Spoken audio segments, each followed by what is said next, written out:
Sorry for the extra background noise. Just getting set up. Closing tabs. Alright, let's open Twitch.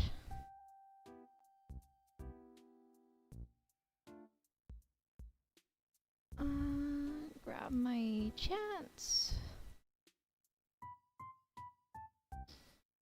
Okay.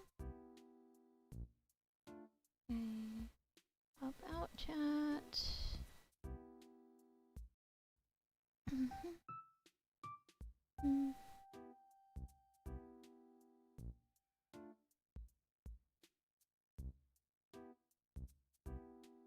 I just had YouTube chat too, and now I don't. Interesting. Okay, let's do it again. Hi, Eterna. I have entirely too many browser windows open on my desktop, I understand. For me, what happens is I finish work, and then when I finish work, I'm too lazy to close all the tabs, but as some of you guys know,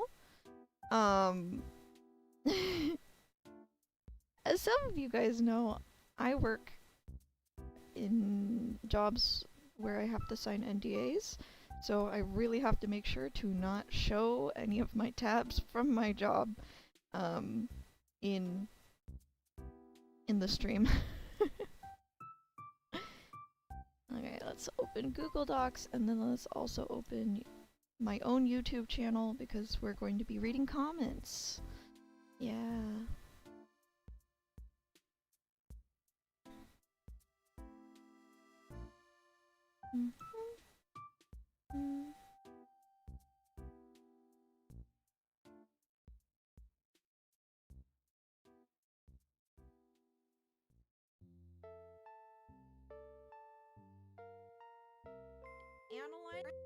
Ugh. Okay, we're good. Are you crying right now? No. If it sounds like I am, it's just because it's the morning. Yeah. Alright. Of course, it chose the wrong window again. Why am I not surprised? Here it is. This is the window we want. Alright. Oh. Hold on. Let's try again. Okay. And we'll bring chats back up. How are you guys? How is your Memorial Day weekend? It sounds like you're crying. Interesting. Well, maybe your room is haunted.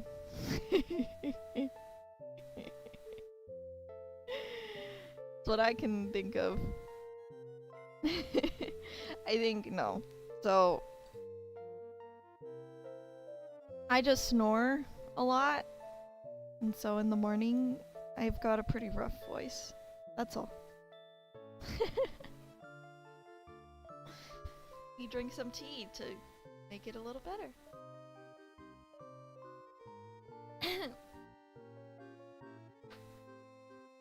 Alright.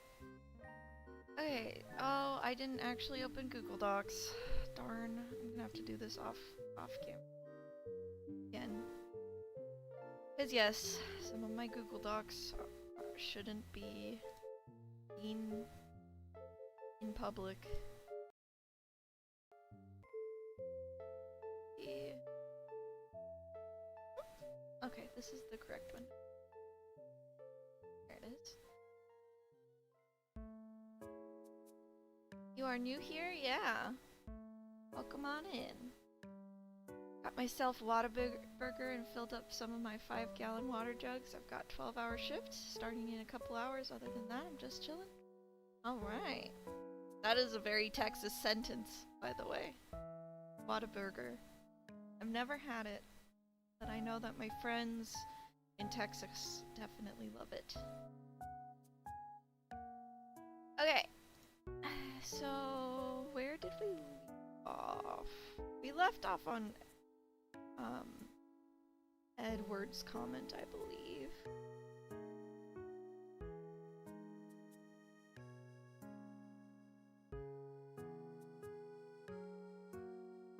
Where was that?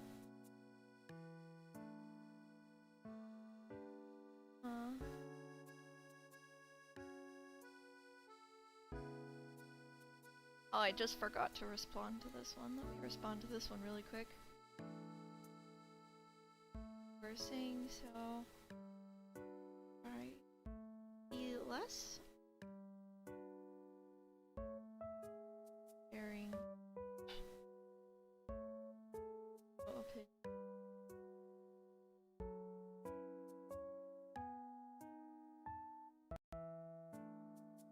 Whataburger sells banana pudding shakes during the summer. They're so good. I got one for my wife so she can enjoy it later. Oh, that's so sweet.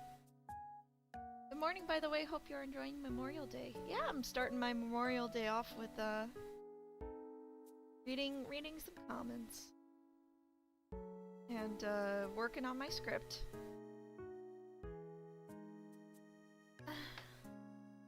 Do I watch anime?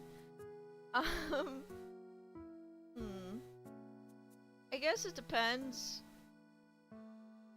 I don't watch a ton of anime these days, but I used to watch a lot of anime, so I've seen a lot of anime in terms of like 2010s era anime. I've seen a lot. I, however, you know, I read a lot more comics and manga than I watch anime. And I think that has to do with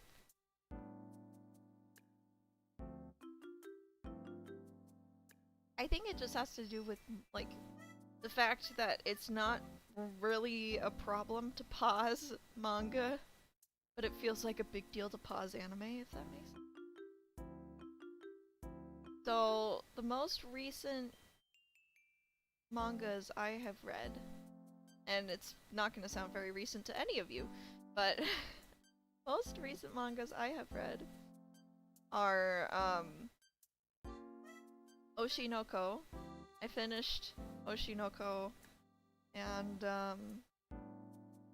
author definitely made some choices, but it was really good up until the very last bit.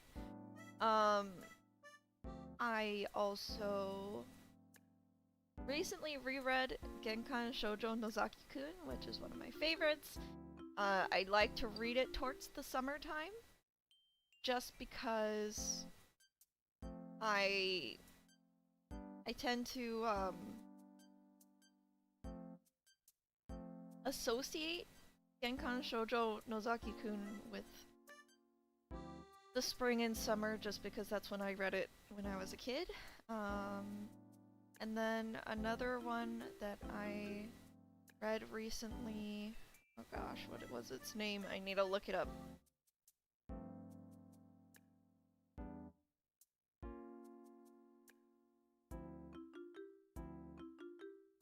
Was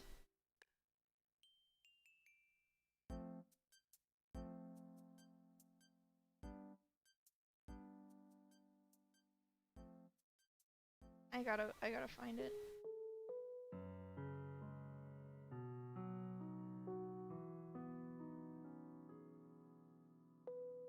Oh, Sweetness and Lighting. It's a father-daughter manga. Super duper wholesome, and they cook together. So if you really want a wholesome story, Sweetness and Lighting. I love it. So yeah. I will say this anime season, we manga readers are eating. Witch Hat Atelier is well done animated. I do want to check that one out. I also want to check out Frieren, but I want to read Frieren first, so I have to actually read Frieren first. You love peaceful anime? Yeah, I do. I tend to like peaceful daily life manga. Like I really love more recent loves are Way of the House Husband and what is that one called? My Happy Marriage. That's another great one. Rerun is goated. I have a feeling you will enjoy it. I'm excited. I just need to actually go to the library and check it out because it's been checked out a lot, and so I could have put it on hold, but I've just been waiting instead. Personally, I think Freerun is better as an anime. The manga is too slow paced. The anime helps with the pacing issues. Good to know. Luckily, I love slow paced. But I will do both. I find my enjoyment of anime is deeper when I read the manga first. I'm not necessarily one of those people that gets super frustrated if the anime is different than the manga. So yeah. And welcome on in, everyone. Welcome on in, Alphonse, Merdragon, Echoes. Alright. Let's see. Where were we? Okay, I think we're at Edgis. Let's read. Edgist, very good insightful video, thank you. I always felt like I struggle with my own branding. Oh, I think we did read this one, but I need a reply. Hold on. Thank you for sharing. And says May upgoing manager trade a brand manager trade with another manager just to keep us both sane. That is an idea. Nighttime right now in your country? That's cool. Okay. Patient. Okay. Alright, we're starting with a spicy one, everyone. Hope you guys are ready. Okay. This person says, patient, doctor, it hurts when I do this. Doctor. Okay, stop doing that. No one really cares about VTuber news. If it is hurting your mental, just cut it off. Watch recaps if you really need the info, but actively doing the research seems to be wasting a lot of your time. This person might not understand what I do for work. It's okay.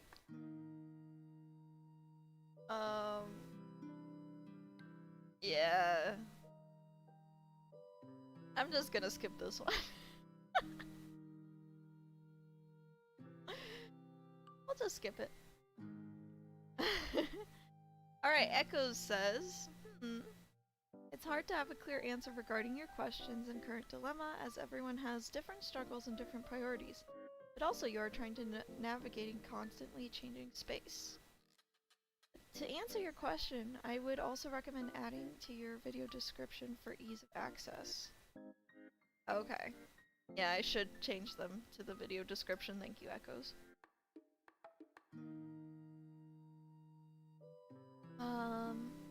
One, how can I make my professional branding feel less like a prison? Marketing / branding at the end of the day is a way of advertising yourself and your content. It doesn't really have specific rules, but there are traits that can attract people.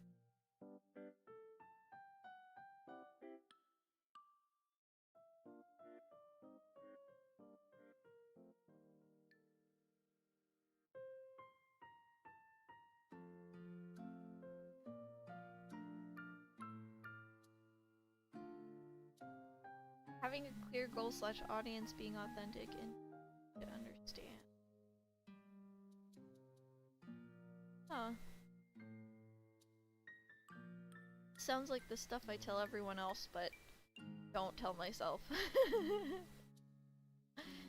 Feel restrained? Perhaps you need to experiment with your branding to see what people tend to gravitate towards and analyze the results. Here's the interesting thing is I feel like I figured out what people tend to gravitate towards. problem is I feel exhausted trying to keep it up. But I know what works with the Yamalbat branding, and I know what doesn't work with the Yamalbat branding. I can experiment more. But I already found, like, my marketing niche in terms of thumbnail, in terms of delivery, in terms of topic. I just feel like I personally can't keep it up.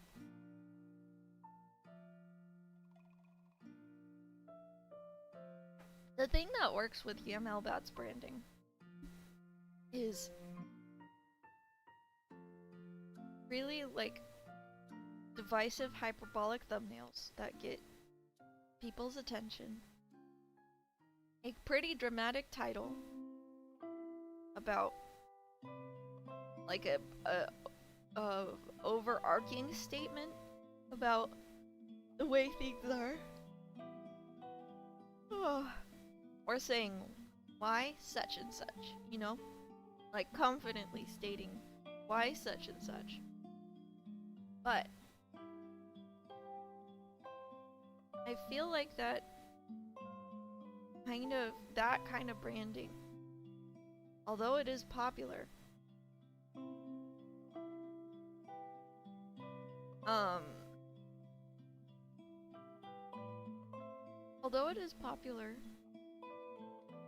I don't feel like it represents my more nuanced takes anymore.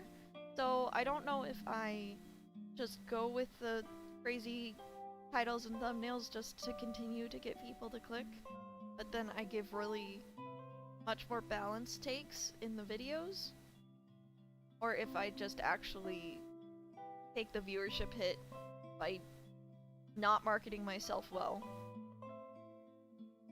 doing really balanced thumbnails and titles and scripts with the understanding that less people will click on it.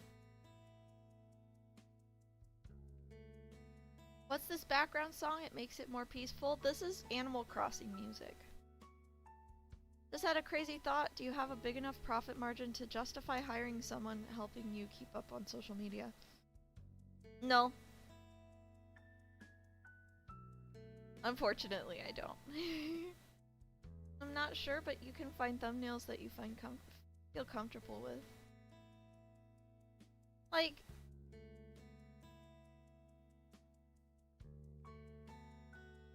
welcome on in, Alphonse, by the way. But yeah, it's not that I'm uncomfortable with my thumbnails. I just wonder if people will feel like I'm being deceptive if I genuinely do more nuanced takes after a really hyperbolic thumbnail, or if they'll just be like, oh yeah, she's playing the YouTube game.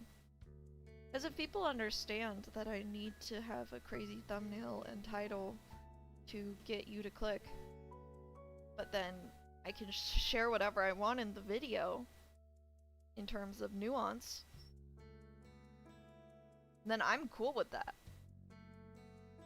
Maybe I need to look at more of the nuanced video essayists that I like listening to and see how they handle it.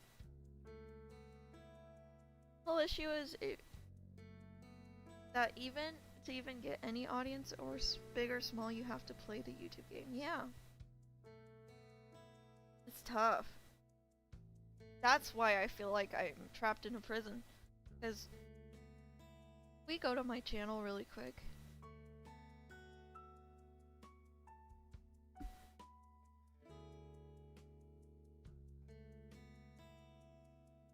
So like this one. Why are VTubers so self-centered? VTuber equals narcissist? Like, this is a very hyperbolic title and thumbnail, but if you actually click in, I'm talking about, like, what makes VTuber as when you're marketing yourself as your own brand, it's easy to feel like you need to be self-centered and stuff like that. It's a much cooler take than this leads you to believe.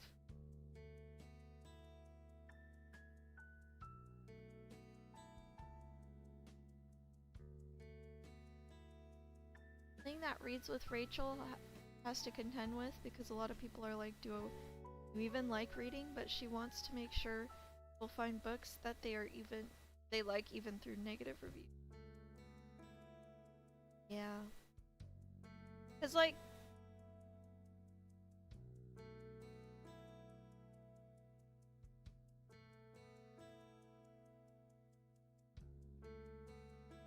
if I do like a follow-up video on this one about debuts, which I'd love to do, I would call it more like the purpose of VTuber debuts. But I think that is a lot drier and less interesting to click on.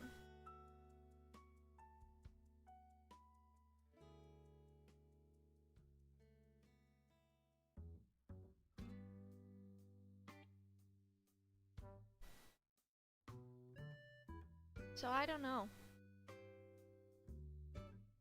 I don't know how to handle that part. Okay, number 2. Oh, I didn't finish.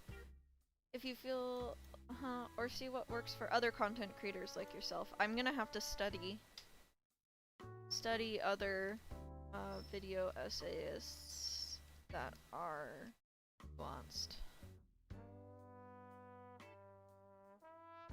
You may not always like what people end up doing, but what ends up hitting hard on me or following a trend you are unaware of.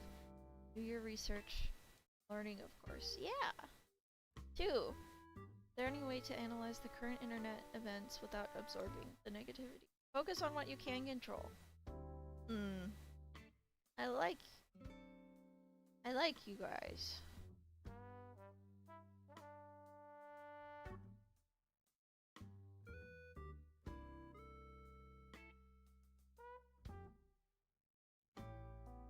I appreciate you. Okay. And a way to vent your emotions in a productive manner. So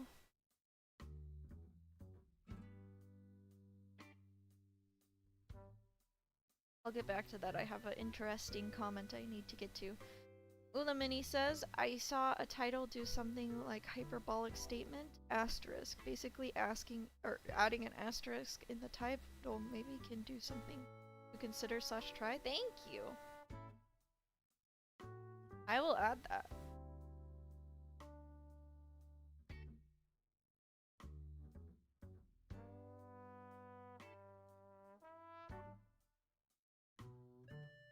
Something to try. I personally find speaking with others about complex topics to be helpful, but maybe there's a better way for yourself to reflect on these type of events. So here's the thing. Enjoy your dinner, Prime. Here's the thing. I feel like, how do I say? I don't know a good place to talk about these things, because y'all, that bunch know that I don't necessarily want to be a commentary channel. That makes sense, because I think as a commentary channel, you're really easily seen as someone who's throwing people under the bus, and then you have to make follow-ups if there's changes to the story, because now your VOD is inaccurate, and like then people start to expect you to react to like deplorable stuff, you know? And then you start feeling morally responsible for like the hate mob towards people, because you technically, you know, showed their username on screen, and people could use that username to go send them hate. Like, I don't think that I will ever be able to talk about these things publicly in good conscience. So that leaves my friends, you know? Friends or boyfriend. My boyfriend listens to some of it, but he's also not, um... Oh, okay, when you say vent privately. So, my boyfriend is not a VTuber. He tries his best to hear me out. Welcome on in, Greed. But yeah. He does try his best to hear me out and stuff. But he doesn't understand. And then my friends who are into VTubers, I don't know, I feel like they're trying to avoid the drama themselves. Because it gets to them too. But we do discuss the stuff that affects everyone. So for instance, when Stream Elements was shutting down, that's something we all discussed together. So, yeah. Welcome on in, Justikai.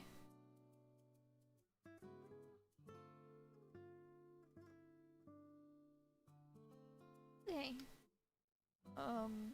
We'll add talk with friends / vent when appropriate. Okay.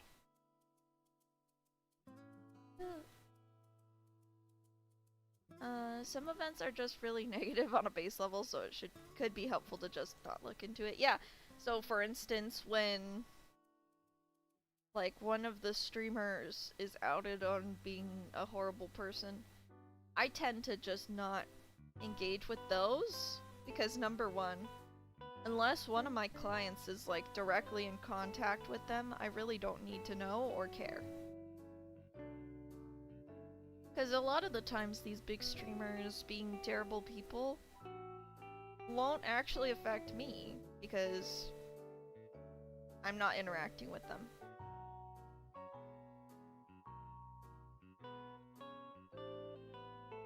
Depends on what you need to vent to peers and can sometimes work as well as friends provided you can reciprocate. Yeah. Okay, number 3. How do I go about marketing myself when I contradict my previous self? Be clear about your changes and be consistent.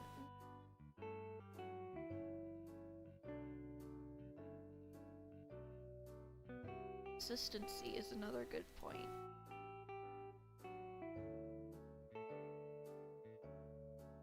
It's somewhat common for content creators to change focus, so you'll probably need to show your changes in your content. I'm reminded of an example of Aki Dearest changed her content over the year to reflect her interests, but the content creators have done the same. But other content creators have done the same. Own your changes. That's a good. Own your changes. Okay. So, if needed, do take these words with a grain of salt. I'm a small creator who hasn't grown much, but I also watch a lot of content creators. I also have a business background too, in case that helps. You just want to do what you can, really, and learn to strike a balance. Be realistic with your goals too. Well, thank you so much, Echoes. This was a very helpful comment. Try to help very much. I am taking notes. Thank you.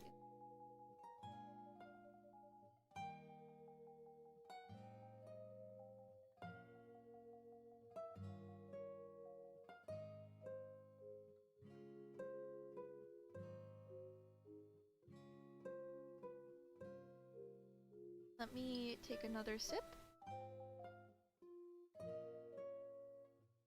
Really like the way Squeegee did her newest video about controversy. Maybe taking a general approach to the topic. Maybe trying to find patterns between different drama types could be useful. Yes.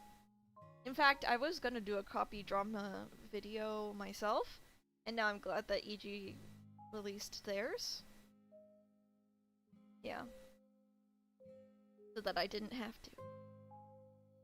But,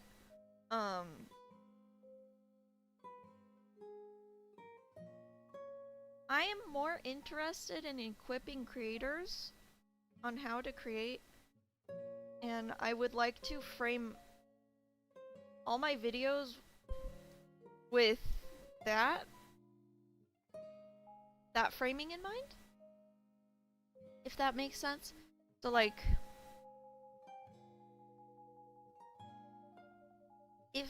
if I would find it useful for someone to have me scrape like together all the stuff I learned from a particular kind of genre of drama and then like put it together in one video as what they could take away from it, that would be probably the only way I approach it.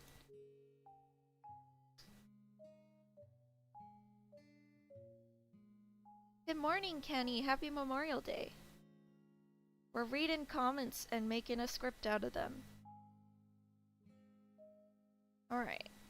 Hang in there, my personal answers to your questions. Make sure your professional brand is who you are and not who you think people want you to be. Ooh!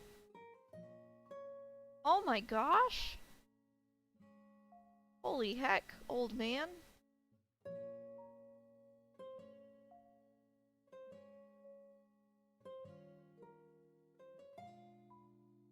That's a nice one.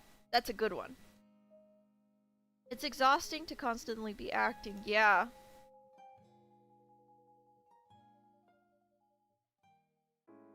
Acting. Draining.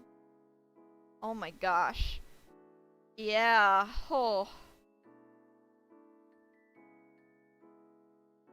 I think successful VTubers are people who default personality and identities are very entertaining.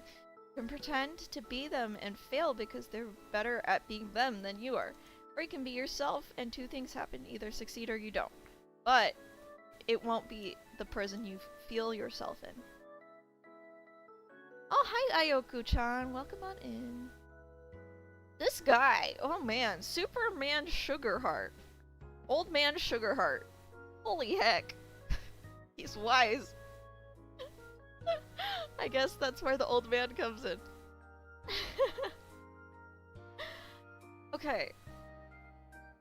Because I've kind of decided to be more myself, I think part of what has made me feel like my branding is a prison is I feel like people look up to me as like the authority on things. So I feel like I need to be a professional authority all the time. So when I like have stream scuff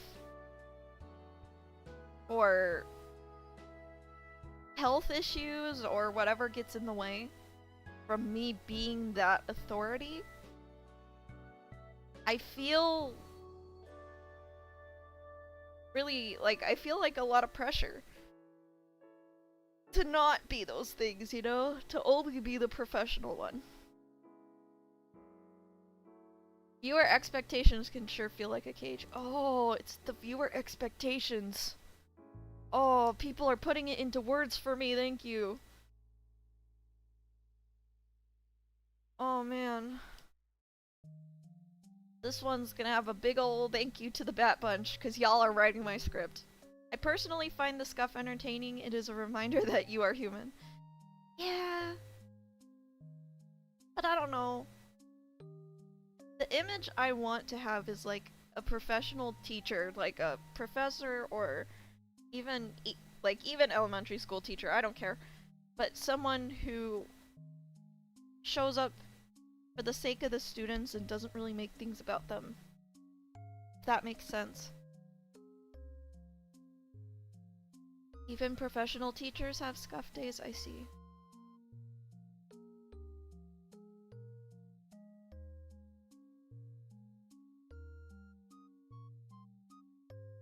Okay. This is hard, honestly. I recommend quitting cold turkey. Regarding the VTuber current events. I can't even do that, but you can reduce the pain by finding a single news source. A lot of people are making careers out of drama farming. Find your favorite one and get your news from them. Here's the thing, they only focus on the negative though. So like if I want the positive, I still have to be in the trenches myself, you know? gonna be real here. It is bold to allege that elementary school teachers have nothing wild going on. I guess I just look up to them, because for those of you who don't know, I wanted to be a teacher.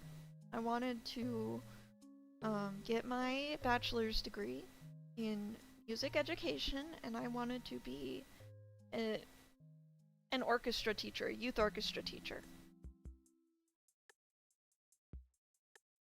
Like, that was my dream. And between the pandemic and health issues, that dream got taken away from me. So I'm trying to take some of that and put it into my streams. Like, I want to be a teacher. It's why I take VTuber consultations. It's why I feel like, honestly, being a VTuber manager is more like being a VTuber tutor than anything, you know? So, teaching is my passion. And I looked up to the teachers the most that showed up for me consistently every day and didn't let their personal issues seep into their teaching. Yeah. I think it's akin to a mix of a tutor and an assistant. Exactly. Teachers have sick days. Teachers can be burnt out. It's why they have substitutes for those days. Yeah. But they never showed it, if that makes sense.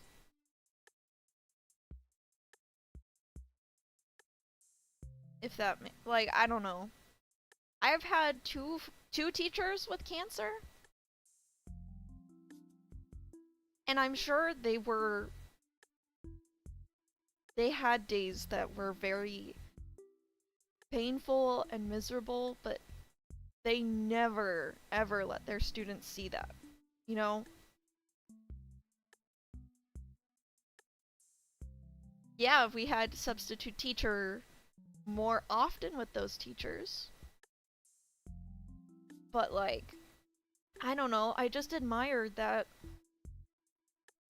ability that they had to be strong for their students. So, you know, as I also try to be more open, I also have health issues. I want to still have that air of professionalism even through my health issues, if that makes sense. I don't know. My professors have been real with us when they had rough times, even when most cases they did keep it together. I see. Something I've been considering is to be more real in my live streams, because they're kind of uncut anyways, but then keeping the very professional air in my videos. That's something I'm considering. That I don't know. I'm still struggling with the oversharing. Like, what counts as oversharing, you know? I already feel weird admitting on live stream that I have health issues. You know? I know that doesn't technically equate to oversharing, but it feels like it. A lot of people are making careers. Find your favorite. This I won't be following, just because I feel like I would miss important things to my career if I just follow, because they're doing what's interesting. People will pick topics that are interesting, and what's interesting to a general audience isn't necessarily what's interesting to me. I imagine most of us are adults who understand that sometimes stuff happens that is beyond our control. That's true. The topic of teachers and tutors alike reminded me of something I saw on VTuber News Drop. Oh, what did you see on VTuber News Drop?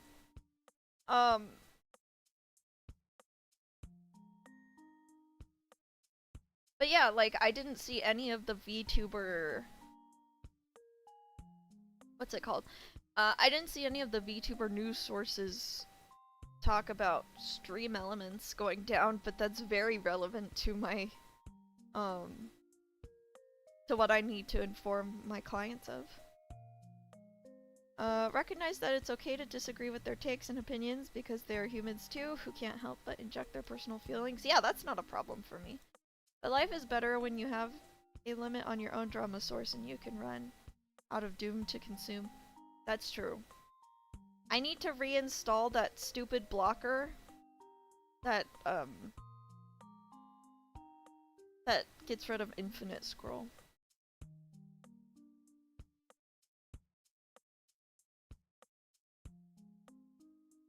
Three. Oh, there was an article about VTubers who work as tutors in Japan. Oh, very nice. Interesting. Okay, 3, about branding. Be yourself, be honest, and do change and accept that you may lose some followers. Yeah, that's true. I don't know if you guys, not all of you have been around this long, but I used to be a gaming and art streamer named Lorelei Alto.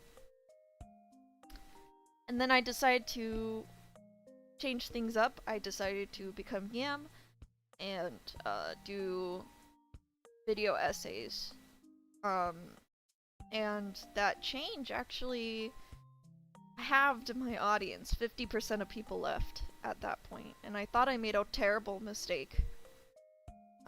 But apparently it was just the growing pains, because obviously Yam was more successful than Lorelei in the long run.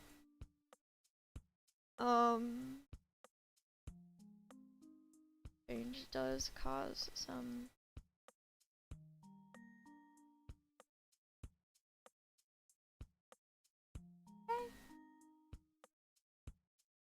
If they liked who you used to be but don't like who you are now, it's best for both of you if they leave. Oh my gosh, this guy. I'm quoting him directly twice. Why is this guy so wise? Old man Sugarheart. Okay. Feels counterproductive to suggest losing followers or subscribers is a good strategy, but I think it's more important to have a strong audience than a big audience. Quantity over quality. Quality over quantity.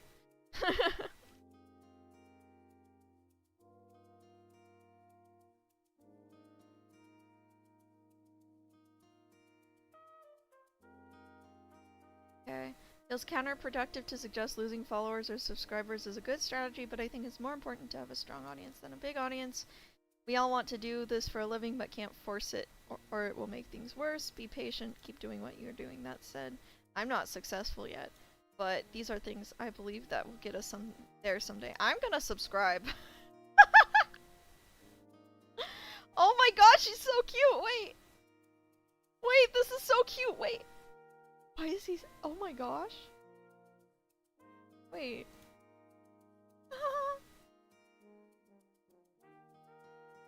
Alright, I hope one day we can raid Old Man Sugarheart.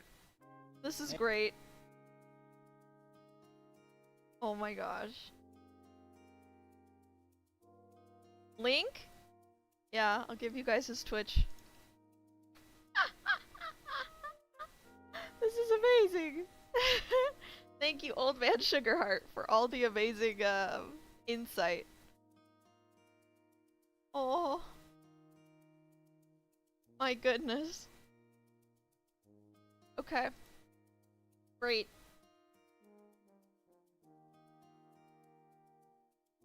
I was gonna say he's wise beyond his years, but he's an old man, so he's wise as his years.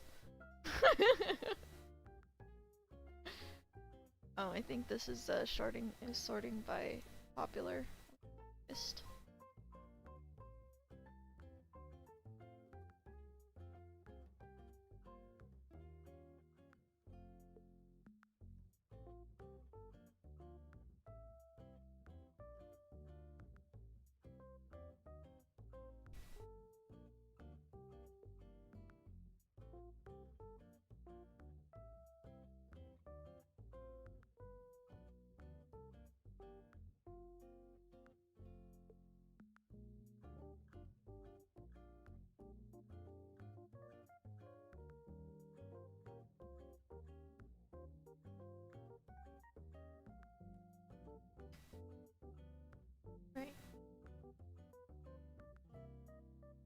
I like to think I've amassed enough life experience to accurately assess that Yam is a good person at her core who genuinely intends the best for people in her life, professionally or otherwise. This wholesomeness goes a long way, and it's why I plan to be here for a while. Well, I'm glad that people like me for me, and I appreciate that. Murdragon says, your audience will find you of whatever you bring to the table. It's okay to let a bit more of yourself on what you do, because the ones who stay were the audience you wanted. Yeah, that's true. Very true. Alright. I don't know if I really have any advice, but I've been watching your vids for a while now and they've helped me immensely. I'm on and off and on as a VTuber for the same reasons you gave in the video. Spending too much time on social media truly messed up my mental health. I like my small audience, but I don't know how I let things get so incredibly parasocial. I need walls and boundaries for my own peace of mind. Yeah, here's the thing. I feel like parasocialism is such like a... Old Man Sugarheart! Oh my gosh. Oh my gosh, he's here. Guys, the goat. The goat is here. Hello, welcome on in, Old Man Sugarheart. We just reacted to your comment and you were so helpful in writing my script. I've got like 2 main quotes from you. That's amazing. Like, you're very wise and I really appreciate you sharing your wisdom. I'm definitely going to, you know, take it to heart and try to apply it.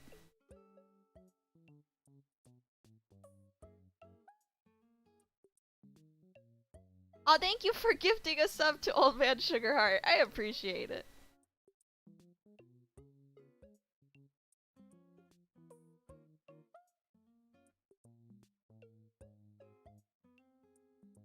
Okay, let's continue with the comment that we're on. Oh, hello! Thank you so much. I wish nothing but the best for you. Oh, I wish nothing but the best for you! Your design is so cute, and I really hope that you get discovered, because you're wise and wholesome, and we need more wise and wholesome VTubers out there.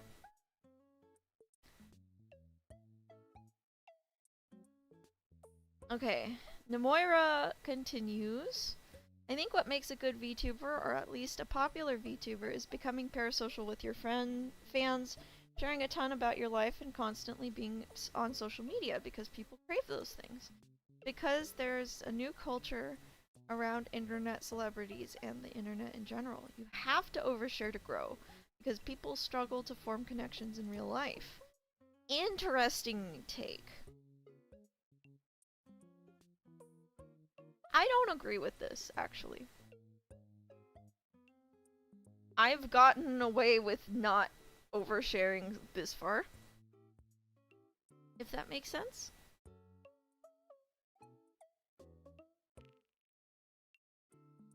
I try to keep my own personal issues really vague. And although I think that, unfortunately, that's kind of made me burn out just because I am kind of acting in front of you guys. I don't think you need to be parasocial to gain an audience.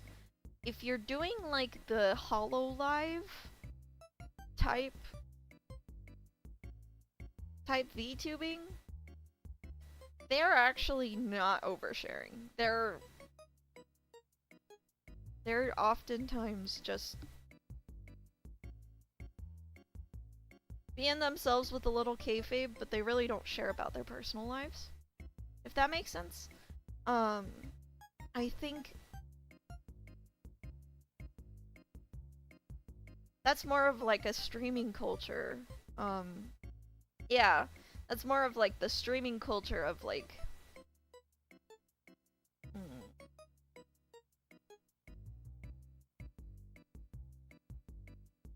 I think the reason they came to this conclusion is because on Twitch, I feel like there's more of a culture where if you're a small streamer, you feel like you have to give your current audience kind of everything.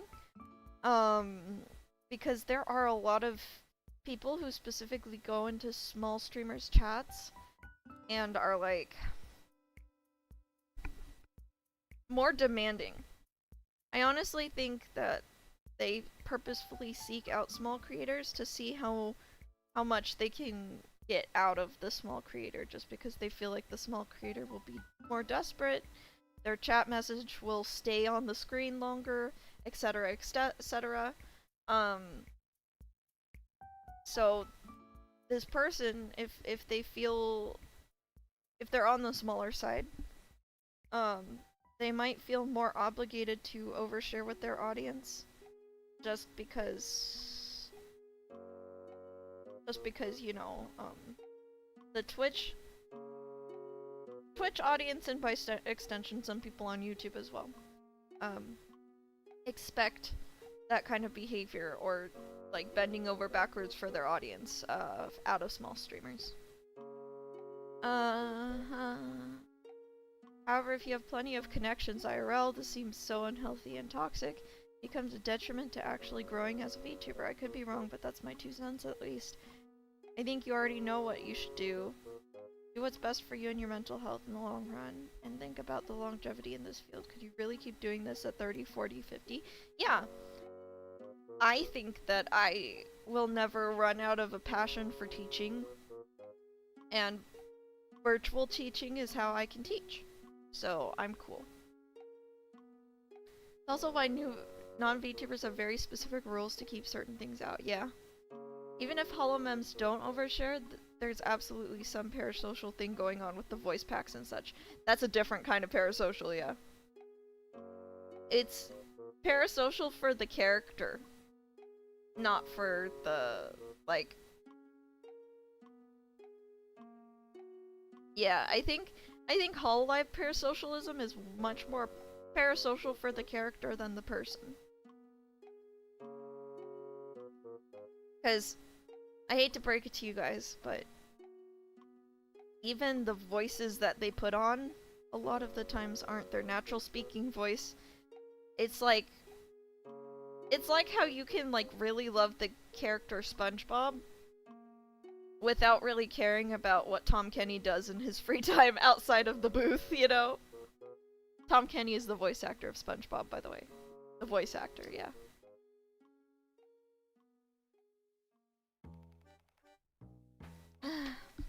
So yeah, I will reply to this person.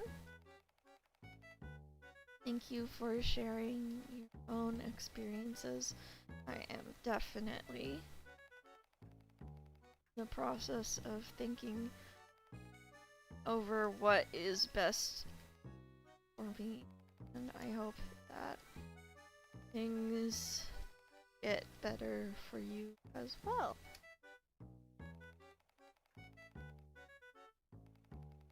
Hi, I'm one of the subs who originally started with the VTuber tutorial videos. I want to say that I actually really like the change of pace and laid-back vibe. I think a lot of tutorial-based YouTubers eventually get burnout, where they feel like being taken from more than they are being given back. I don't feel that way. Personally, I really do think my community is full of givers, not takers. Yeah. I really appreciate that about my community, that everyone's willing to help each other out, and it's not just people taking from me. I think since it's your channel, you should be enjoying what you're doing, whether it's pre-edited videos or streams or music or even something new. I also separated my personal stuff from my creative work, because otherwise my creative account starts feeling unprofessional. That's... yeah. Have a separate personal account to stay professional. Good. I don't have a ton of advice to give, but I'm in the same boat, a bit like Oshi, like fan moment, because I watch so much self-help content. I thought I should make it too, but then I felt like I was selfish if I wanted to post anything that wasn't helping others. Ooh. Interesting.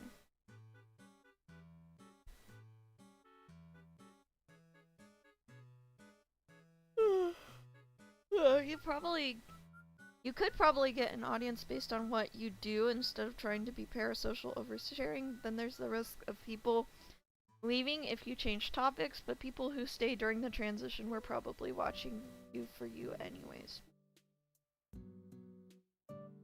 Yeah, the streamer problem is interesting for sure.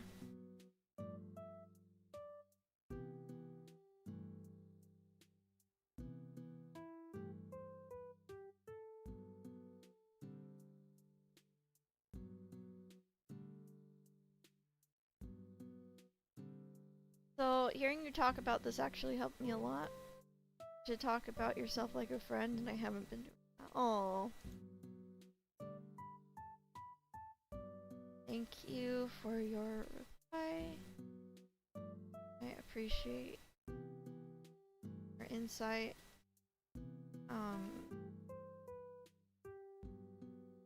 I am sorry that this video is relatable. And I hope you find your footing. I do really enjoy teaching.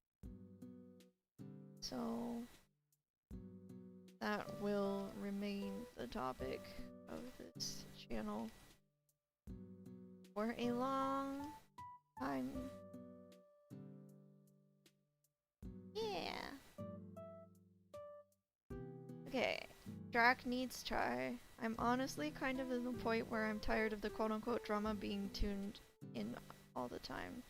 Not as a creator, but as a viewer, I've quietly unsubbed and don't really know if I want to go back to watching the quote-unquote informative people I've watched, mostly because I realize I've personally developed a feeling of fatigue with the attitude around it, and some other viewers within these communities. Every controversy brought a new wave of condescending or chiding from someone typing away on their keyboard, and would always wonder, if this person were in the heat of the moment in this drama themselves, would they act any better? Chances are that they wouldn't. Okay, this is so true. I'm gonna tell you guys straight. I am a manager of a lot of channels.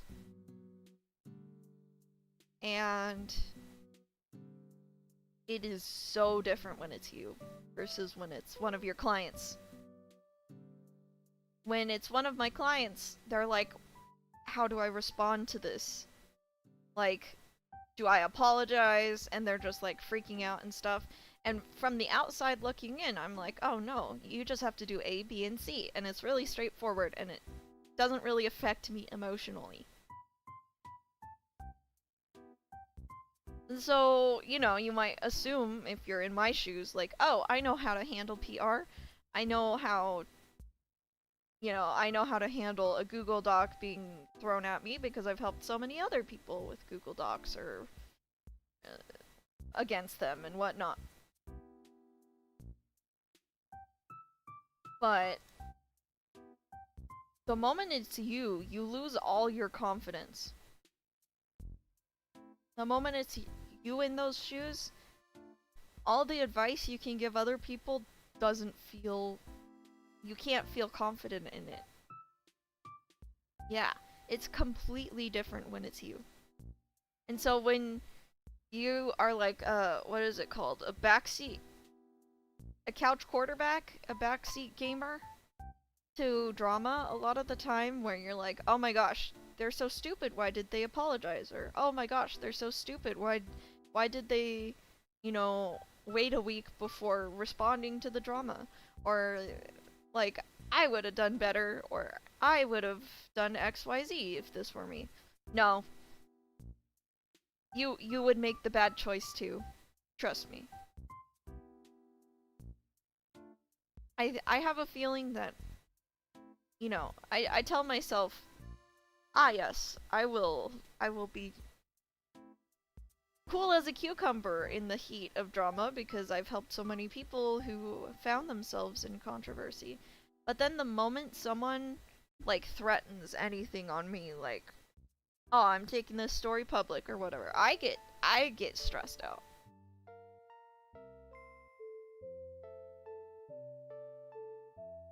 I get stressed out every time one of the projects I'm working on goes south, and I just am wondering if my name is gonna show up in the document, even though I took like a secondary or tertiary role in actually the project that is like being talked about, you know?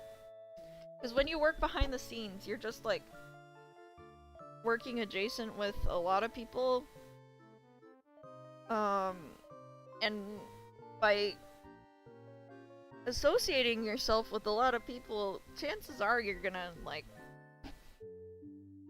be associated with some bad people at some point, just like by working, you know. I just work with a lot of people, and then some of the people I work with get Google Docs against them, and then I'm just like stressing to see if I show up in that Google Doc, you know. And it doesn't get easier. It really doesn't. You always think that you would be better, but I know that I would cower just the same under the pressure. So, yeah. Always good to have a third person to have a perspective on it, like how lawyers and doctors need their own lawyer and doctor. Exactly. That's my goal, is if I ever do find myself in controversy publicly, I would have friends help me understand how to respond, or if I needs a response. I don't know if anyone remembers this, but there was a campaign against me on 4chan.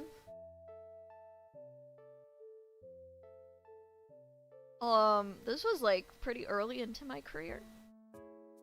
Because I was talking about Hololive girls, and I was criticizing Hololive.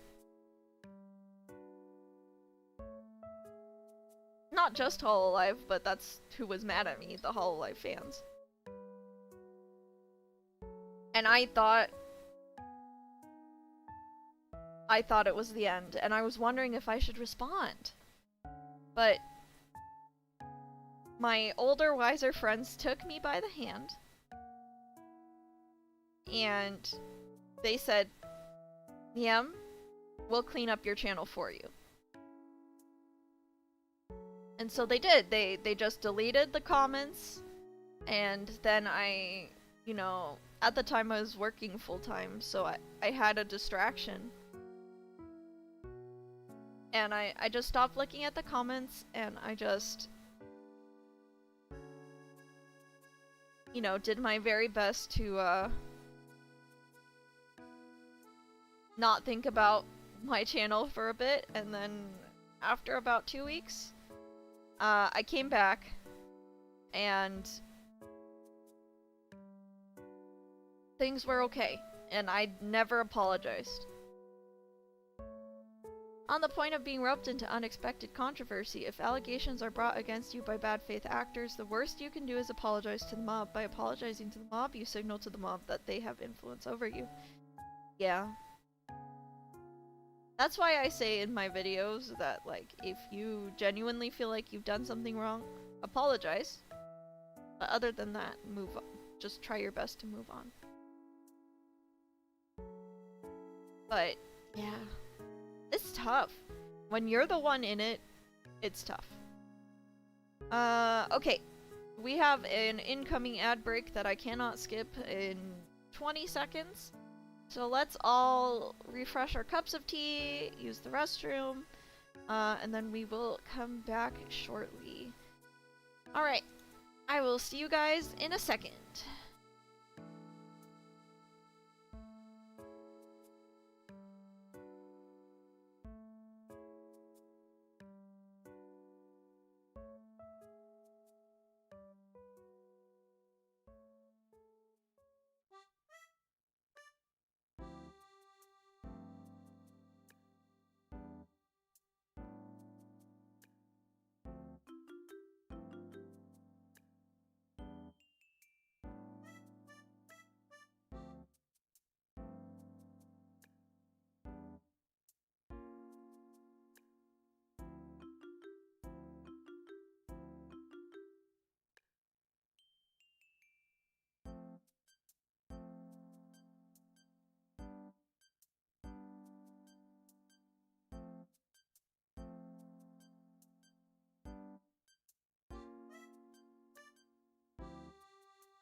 Okay, we're back.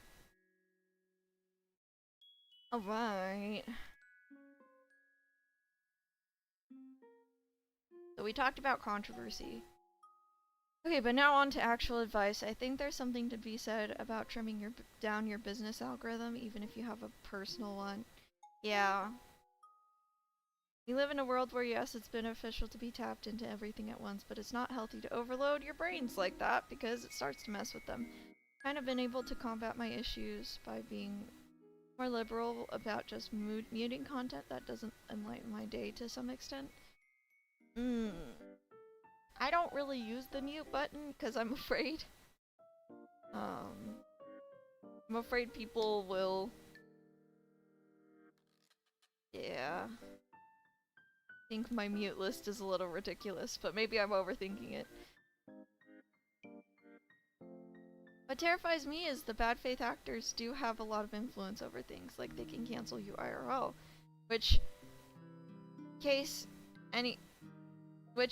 in which case anything you share to grow your audience can also be used against you. Exactly. That's why I like to keep things very professional and not like let everyone know my weaknesses. I don't want to show weakness on the internet, I'm sorry. Whether it's giving me positive feelings or giving me information that I need. Yeah, maybe we should talk about that for sharing, actually. Afraid of sharing weaknesses with the internet can be against me at any time. Hello, welcome on in. Oops. Okay. Yeah, I wonder if you could maybe have an outline for your clients with types of roadblocks you're scared to run into in the future, just like, and kind of just tune into those scenarios as it goes, like an on-demand kind of channeling of controversy for business rather than constantly be wired into. I feel like that could help separation. It's not bad to want to take care of your mental and emotional. Okay. Make a list of topics you need to stay informed on based on your own needs / client needs. And then alternatively make a list of things that don't require your attention, so you know what drama can be skipped. That might help.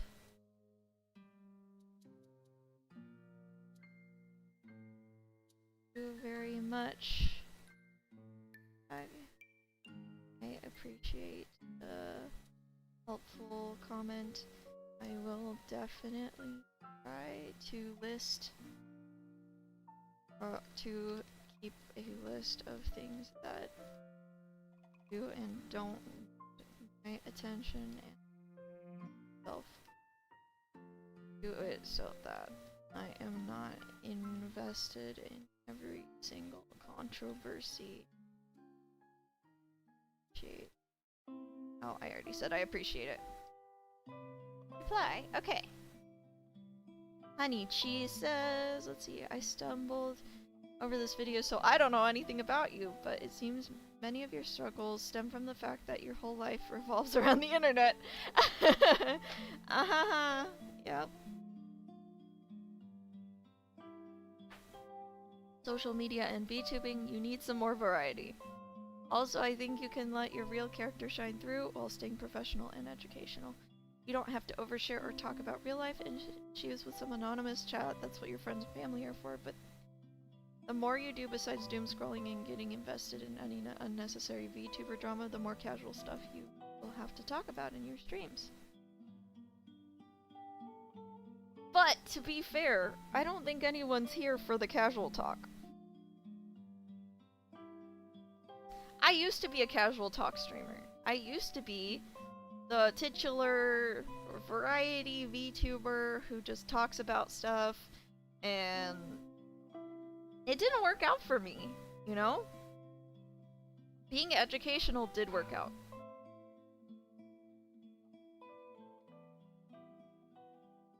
So yeah, I don't know.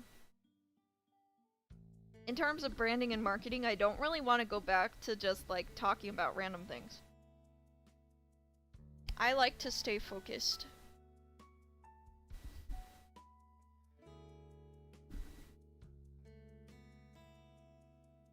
To be real, not everyone is cut out for being a streamer. Yep, me included.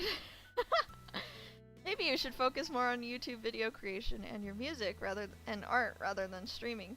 Getting at least a bit of distance from this community would help you, not getting too affected when you see drama taking place, but your energy and creative work. Put your energy into these things and trade streaming time with recharging and living life. Interestingly though, streaming helps me get the work done sometimes, you know? Like, I'm not someone who's very motivated to start on scripts, so I feel like just streaming while I write scripts can help me get started, you know? Yeah. If you upload videos more consistently, it should be easier to promote yourself. I bet you feel more comfortable to share some new things you did put a lot of effort in instead of going live streaming Game X or whatever. I don't know. Being an internet persona seems hard. People are too obsessed with being relevant on the internet. If I'm honest, wish you the best. Well, thank you for wishing me the best. I don't think you understand my situation, which is totally fine because you just stumbled on this video.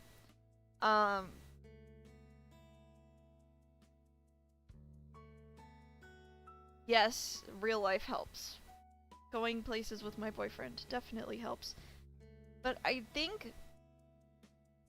Gosh, is this oversharing? How do I put this?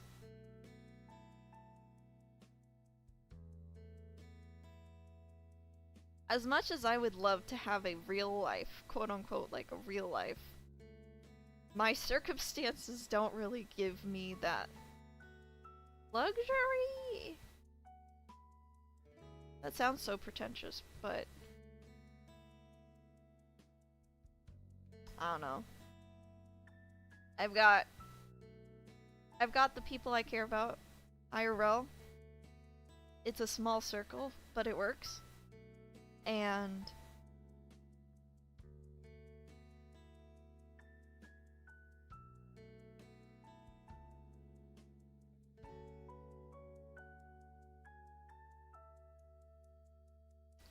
I'm not someone who's like keen on oversharing life issues with some anonymous chat, because again, I can just talk to my boyfriend, my family, etc. But at the same time, there's some things, some issues that are very internet-specific issues that I do want to talk about here, because everything I shared in this video is something that I've already talked to my friends and family about, but they don't understand, if that makes sense. Like, it's not like a, Mom, you don't understand me, it's not a phase. Like, here's the very nice thing about my family that I don't think most VTubers have. My family knows about my channel. They understand what I do for work. They actively ask questions at the dinner table about my projects. I have a support system. My, you know, I conduct myself online as if my family is watching, because they do watch my stuff. And they're really respectful about what I do. And they're like, they understand what I do, which I don't think most people can say that. You know, I think a lot of VTubers, they wouldn't be able to explain what they do to their family. But I'm of someone that does have the support system that I can talk. That being said, when you are a content creator, I don't even feel like the people who aren't content creators can understand your struggles fully. I think only other content creators understand a lot of the stuff I'm talking about in this video. And yeah. Yeah, you're awake this early? I'm a morning person, and it's 9 a.m. You know?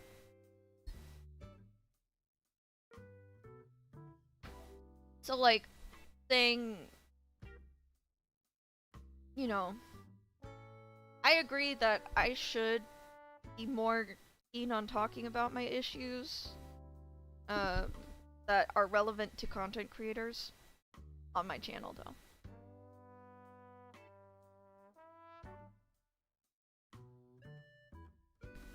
You have to have done hours of editing per day and felt alone, like most creators, to fully get it. It's... yeah. Part of my job is very relatable to my family, just because, at the end of the day, part of my job is being a a project manager. The only difference is, you know, like, some of my family is project managing for, like, software development, and then I am project managing for VTuber concerts. But there's a similar vibe in terms of managing people, and, like, I can talk about that part of my job and get, like, helpful tips from my family members about that. But specifically about part of what makes my job so isolating is, number one, I can't talk about my jobs. I can't talk specifically about my jobs to anyone because it's under NDA. Like, I just can't... I've... Part of me feels like a freaking government official because, like, I can't talk about my job. Like, specific things, you know? And then the other part is that even if I could talk about specifics with,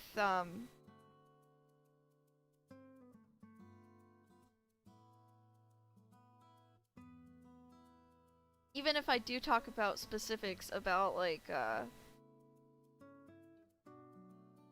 how I feel, what's going on, etc. The isolating thing is a lot of people don't understand. You gotta go? Bye, Eterna. GT Man says, Yam, cards on the table. I know one of the OG VTuber concert person. She feels bad recently. How do I make her feel a little better? If it's the person I think you're referring to, I think that giving her the space to just not have the pressure of her own career weighing on her shoulders would be great.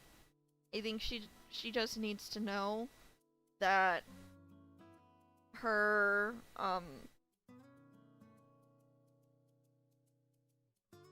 she's entertaining without, like, putting on huge concerts for people, you know?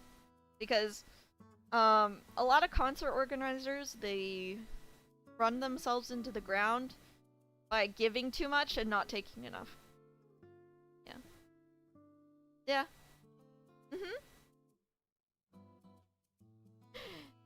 Anyways. Not everyone's cut out for being a streamer. I don't consider myself cut out to be a streamer. But that's okay, because, like, streaming isn't my main thing. I consider streaming to be like a mutually beneficial thing that I can do to break down my working process and my thinking process in front of a live audience who wants more from me than just my videos. But I also recognize that the majority of my audience just wants videos. So I don't really think that I need to consider live stream as like part of the things that my audience comes to me for, even though like some of you obviously do. You guys are here. I don't have pressure to live stream consistently or anything. Yeah. So yeah, let me reply to this person. Thank you, YouTube Traveler, for clicking on this video out of all of them. You have some good points, and I will definitely consider sharing more with my loved ones to make things a bit lighter. Alright. For being honest and open.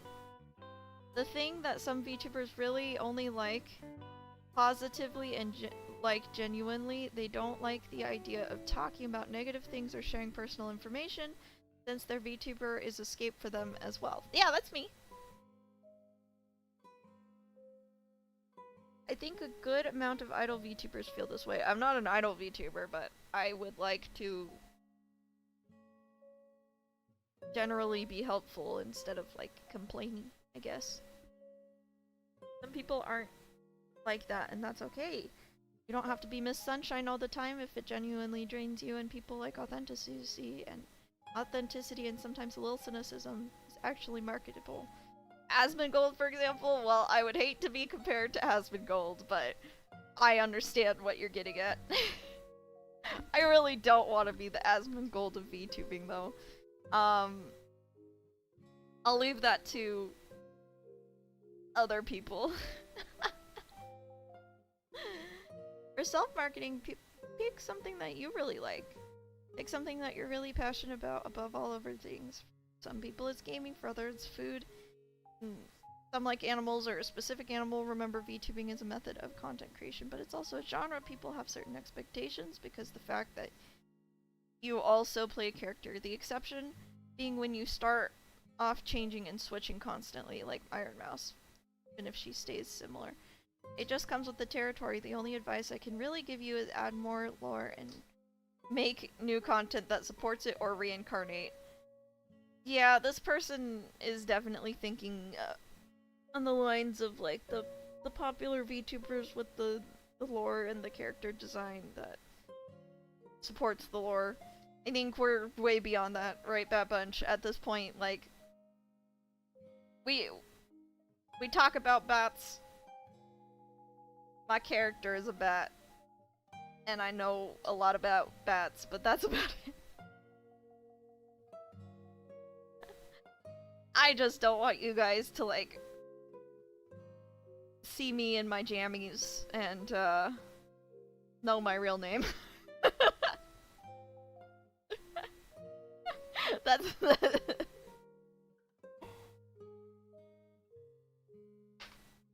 That's where we are.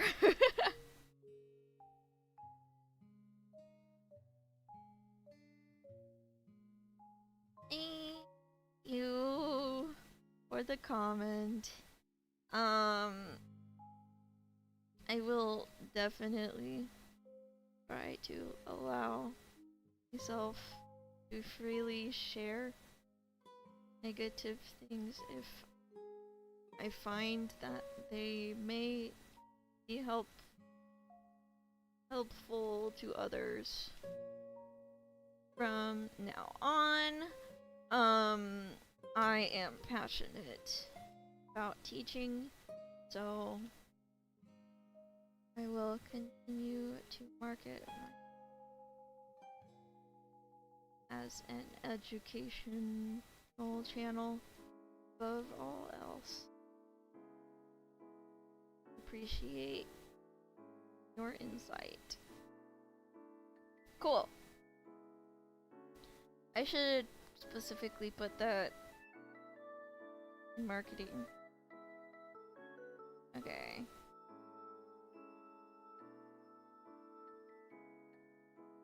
Around here. Am an educator into that branding. Can be positive or negative in tone. Cool. I don't have a fix for your first two questions, but a suggestion on how to manage it. I would suggest doing something that will clear your head. Yoga, meditation, jogging. I do swimming. I think that swimming is also very helpful. At one point you mentioned being the burden of wearing the teacher mask. This might not be a possible solution, but for your first two, but still worth suggesting. I know a few PG-13 brand streamers who have another account that's a different brand. It allows them to pursue other interests and be more authentic to themselves. That's true. I mean, I personally think that having the second channel for gaming and Bible study and yapping about non-educational things is enough for me. I think, unfortunately, it's the things that I can't share that make the mask hard. And it's like, if I share them, it would be oversharing. It's personal stuff, you know? I think, yeah, I can break it down. It's specifically the feeling of dealing with personal issues that I do not want to share, while also wanting to make content but not being able to because of the personal things that I don't want to share. So technically having the second channel already solves the problem of like anything that's not educational goes on the second channel. Anything that's music goes on the Minuet channel. You know? So I have my outlets. I've got my music channel, I've got my second channel for anything that's not educational, but no matter what channel it's on, I'm not gonna share with what's going on, you know? That's pretty much the part of burnout that people don't want to talk about. Yeah, because I mean, here's the thing. I think a lot of creators aren't willing to admit that there's stuff they keep from their audience. But I'm gonna say it. I don't want the stuff that's weighing me down to be in the public. Anywhere. She showers for starters. Do I, though? I'm kidding. Yes, I do. How about going the Nerissa route with your family? I do have my boyfriend on stream. And I might have my sister on stream. Maybe, someday. But, not Nerissa family, because here's the thing. Nerissa's family content is... I'm so sorry if this ruins the Disney magic for you, but imagine having a conversation with your family members that, yes, here is the character I play on the internet, and now you have to act similarly to appeal to the same audience. So you need to act elegant with a deep, sultry voice. And you need to,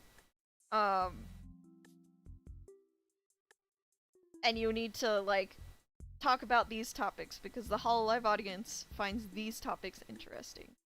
And they also might hit on you and you need to go with it, and you can't make anyone feel uncomfortable for hitting on you because that's how I get money.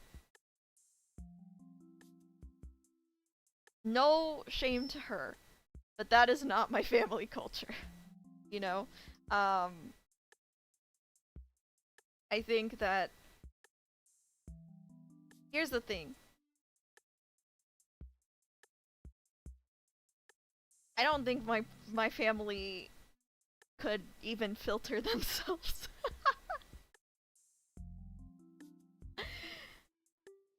Like they don't there's not a filter, like an internet friendly filter in my family. Yes, my family is full of nerds, and my family is mad entertaining to me, but yeah. The amount of filter I have on my channel would be a hard sell for my family to commit to.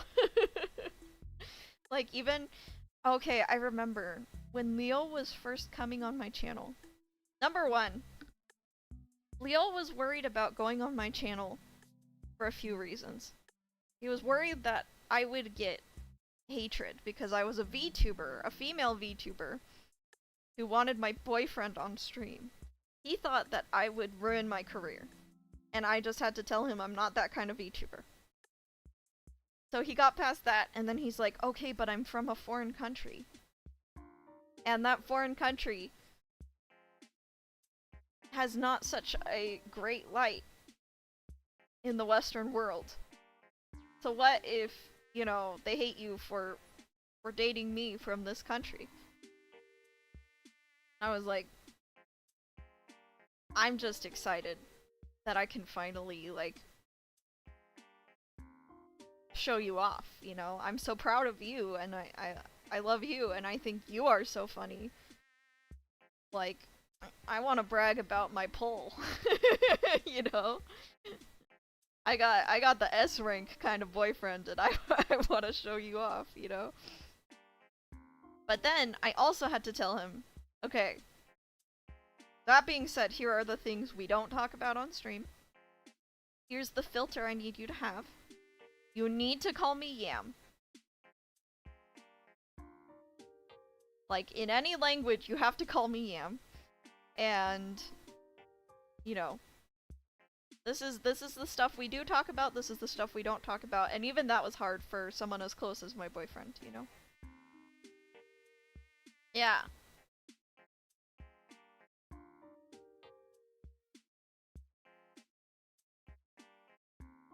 Norris is also at the point where she's probably the major breadwinner for her family, so their willingness and ability to bend to that is a differing factor. Yeah, that's true. You know, my family is very supportive of what I do, but I'm definitely not the main breadwinner. And streaming is definitely not my main income, you know. But yes. If I ever had my family contribute, it would be a video where I could edit out any slip-ups. The rest of my immediate family doesn't do content creation at all, but my IRL mom expressed some prior interest in doing faceless content. Oh, that's nice. Okay. Where were we? Teacher mask burden. Yeah. I don't see a solution to the teacher mask burden. Out of everything that everyone said, yes, I can make more things that aren't educational, and I can also make more negative educational content if I'm struggling with something educational specifically. But... I don't know. There's not really a solution that I've been satisfied with. Sounds like your BF knows the assignment. Has he considered becoming a VTuber himself? So fun fact. My boyfriend was a faceless streamer once upon a time, but he was faceless and mic-less and just showed his gameplay. And he is also interested in writing, and he's also interested in acting, so I feel like he took to VTubing just a little bit better than a lot of my relatives would.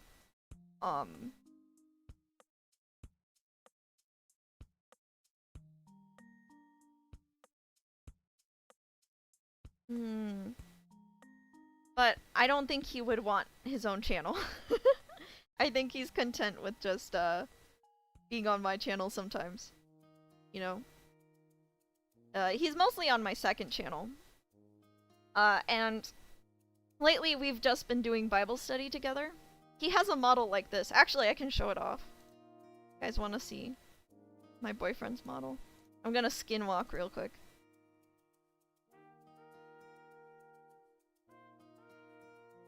Yeah, this is his model in the same art style. I got these with matching sweaters so that we could look cohesive together. Yeah. So we definitely do that. Oh, I think I just loaded the wrong model.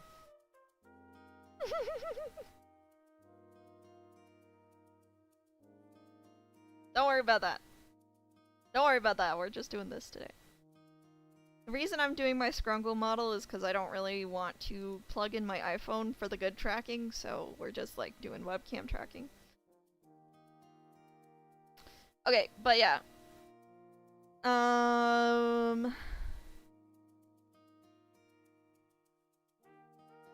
There's Scuff, now it's an official VTuber stream. Hahaha.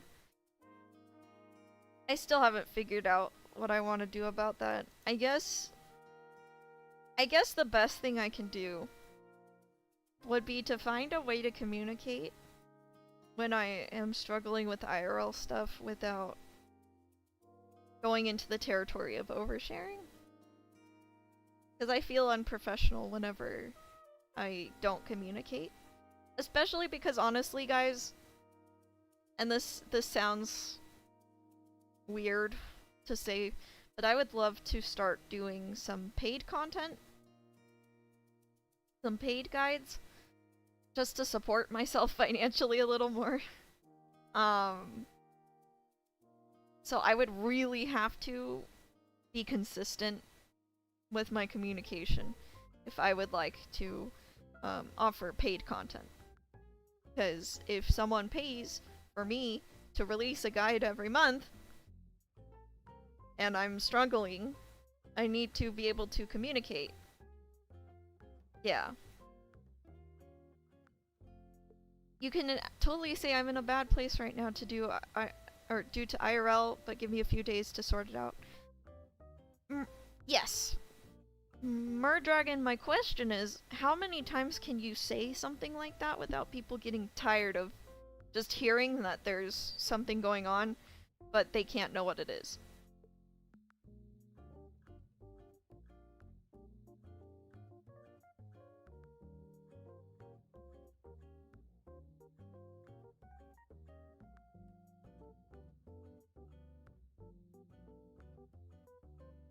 Thing that the core audience understands. Yeah. Okay. I'm gonna stop being vague. The specific thing that's eating me up inside is seeing how people have reacted to Sameko Saba. That's the thing that specifically is making me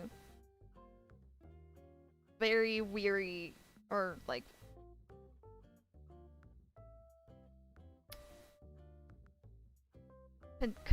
like anxious.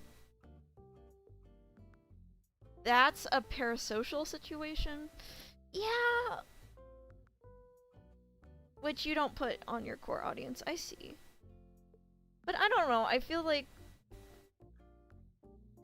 people just expect things, you know? Here's the thing. Saba communicated that she was dealing with health issues, and it felt like everyone just forgot that she was dealing with health issues. And, like, got really upset about her lack of streaming and, like, oh, I'm paying for these memberships, why doesn't she stream? And then she came back out saying that her health got worse and now everyone hopefully feels bad. But I don't think everyone does. I'm sure some people are still, like, thinking she's lying, and she's like, ah, yes, you know, she only comes back when she needs money, but I hope she's having a great life with her husband and her kids, and, like, this crazy attitude that I just, like, I look at and I'm like, I am terrified. I'm terrified of communicating, because this is what happens when you communicate. It's the internet culture. It's happening with authors, influencers, and other outlets. See, this is what I hate. And that's, honestly, maybe that's, like, the weight of the mask, actually. I'm gonna put that in the script. Okay. Weight of the mask. Audience responses. Responses to actual communication. Or lack of communication. Terrify me. Whether you share or not, people go crazy over anything. Really, yeah, it's just like, entitlement. The moment your audience is supporting you financially,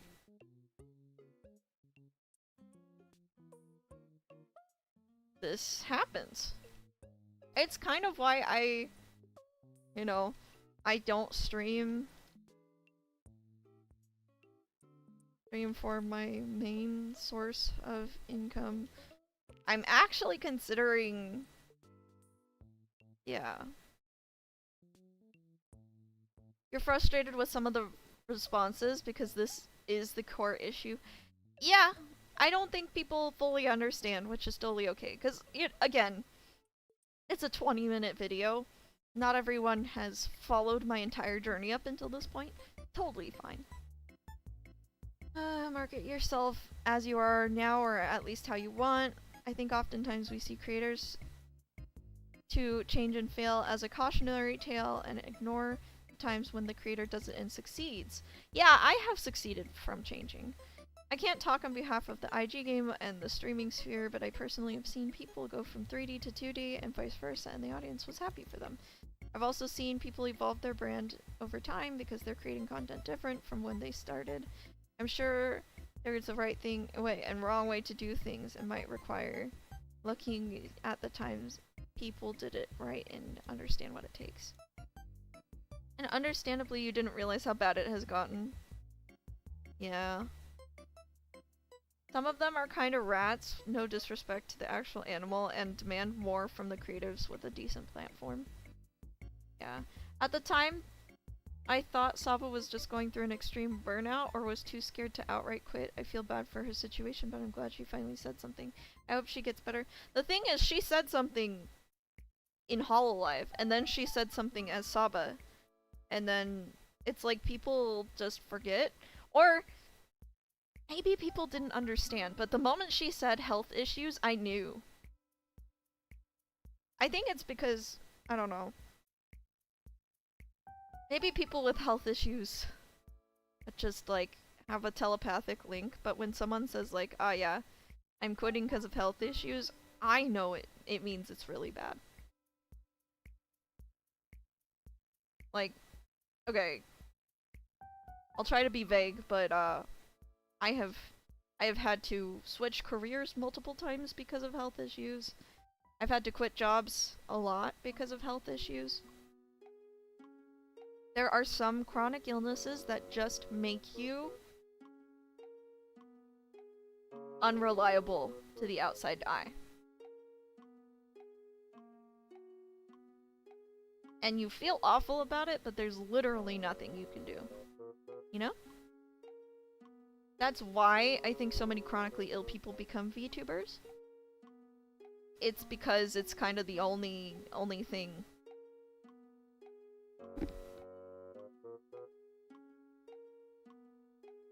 Cause like, yeah. I kind of want to make a video on that, and I hope that by doing so, I could help people understand. But at the same time, I don't want people prying about my own circumstances that gets me to understand this so well.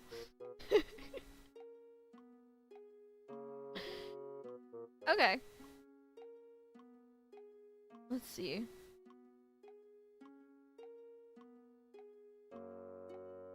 Thank you. Hi, Alphonse, for your comment. I really appreciate the insight. I am a testament to the fact that rebranding slash changing things up can be successful. I did switch from a variety streamer from 2020 to 2022 and to doing educational video essays 2023 and beyond. My audience wasn't happy with the change at first, but then I ended up much better off with the change.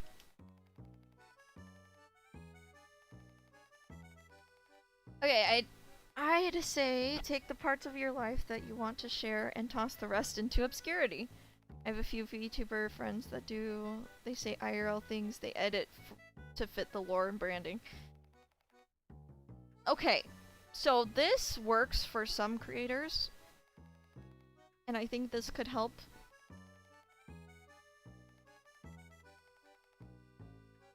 I think this can definitely help. But if you're like me, who finds playing a character to actually lower the serious factor of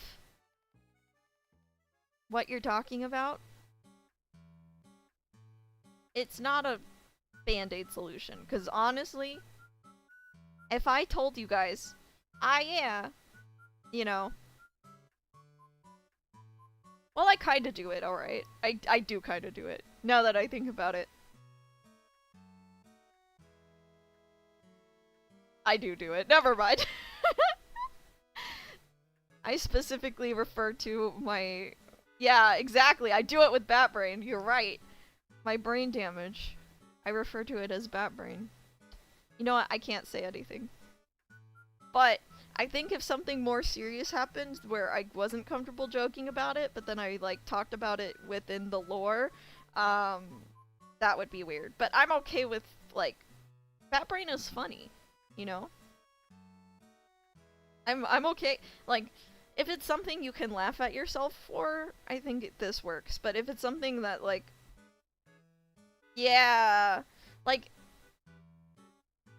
I would not want this to happen to anyone, but if someone's like relative passed away and they try to like frame it in lore, people wouldn't take it seriously when that's a very like serious situation. They might think it's a bit, and you really don't want that, you know?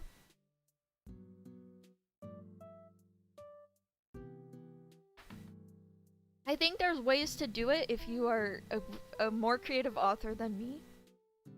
For instance,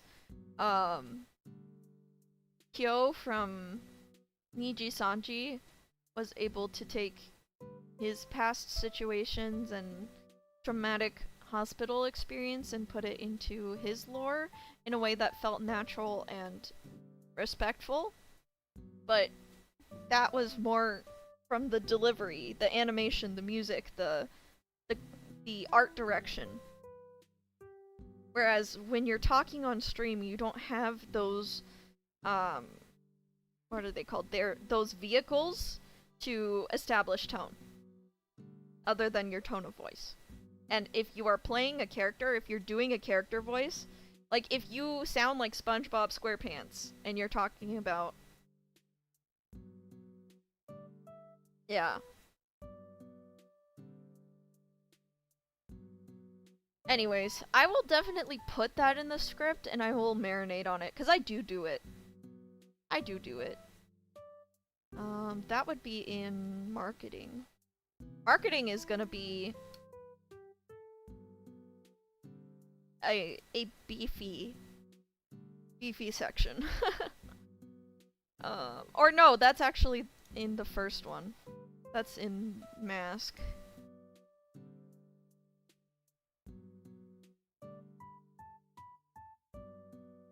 Hello, I think I've been watching you since 22 or 23, both in lives and video content, and fortunately the only answers— oh, I forgot to respond. I think this person already left a comment before, so... yes, so I'll just do a short reply. Thank you for the additional insight. I definitely do frame some things in character to share a bit more in a light-hearted manner.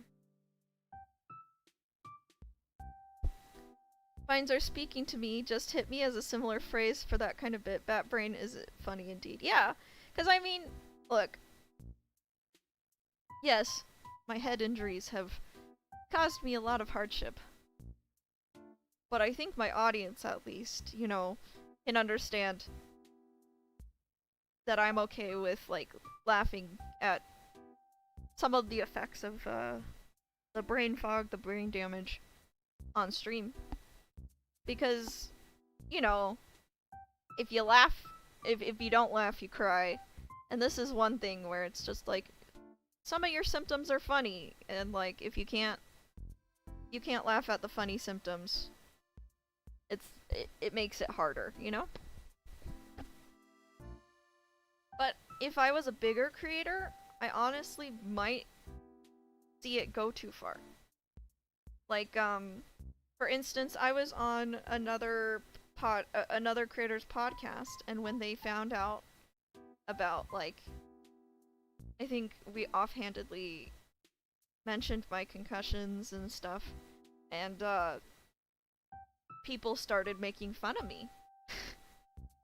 To the point where the host actually had to tell them to knock it off, you know? Because, you know, dumb cartoon characters are, like, a genre of funny, you know?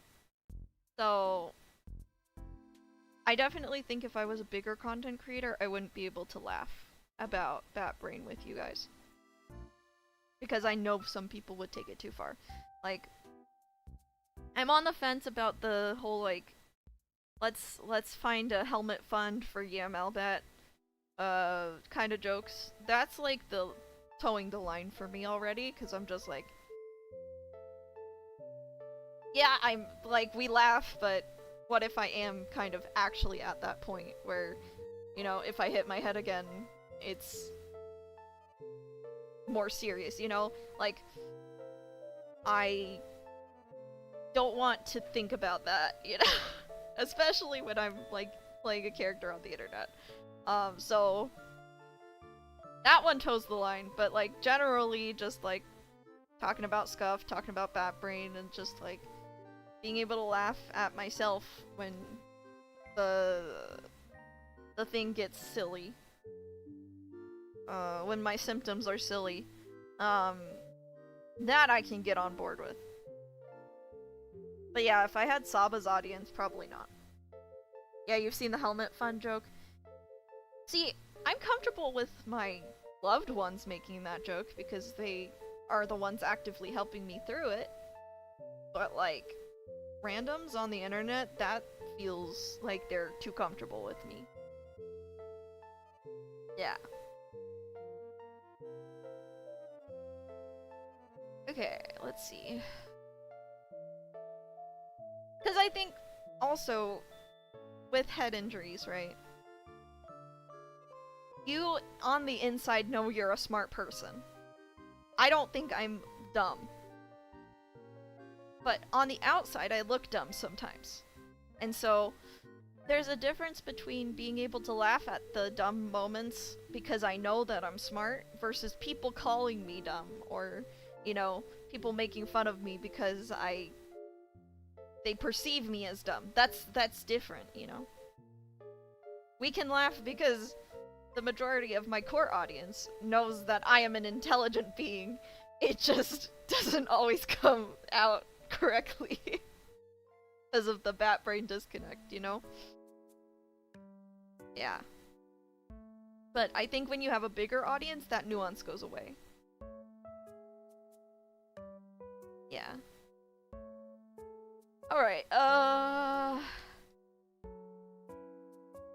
unfortunately, the only answers I can see to 1 and 2 points is to how clued in you have to be as a content creator would to make me get a part-time job if your health and finances allow it. Yeah, unfortunately. You also have to have an alt with a completely different look for being more authentic. I do, yeah.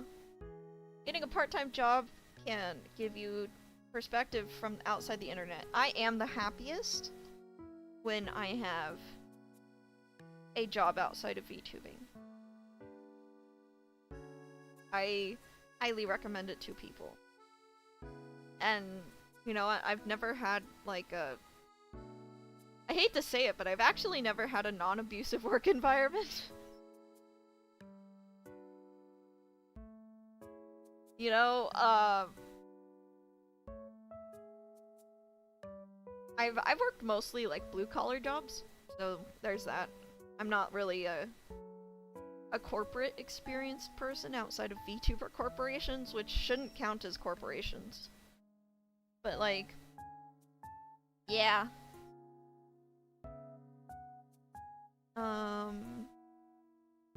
Both good and bad, but often different. There's also a way to be more physically active if you want to do something like retail, which is incredibly important, even if you work out daily. I get it.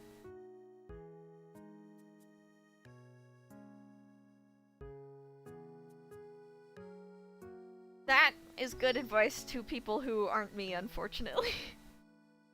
But I do swim. And I do take walks.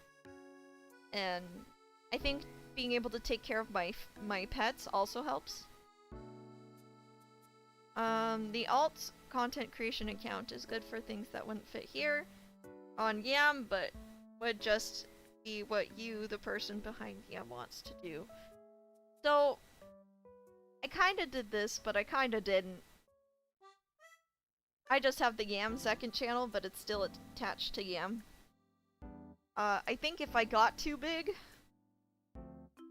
like what I said with like, oh, this only works because I'm a small creator,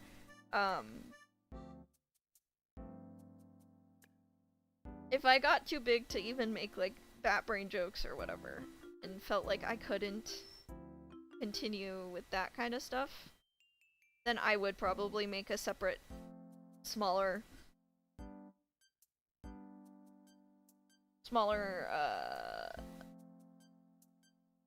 persona, I guess.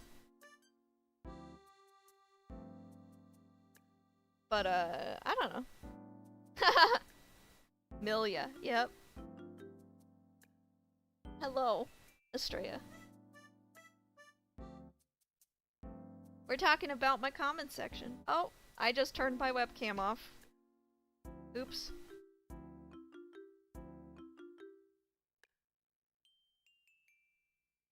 Alright. Let me re-turn on my camera. Haha.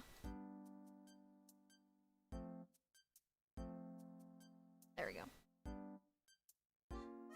Okay, let's see, the alt content creation. Yeah, alt accounts are definitely something to talk about. Count if the weight of your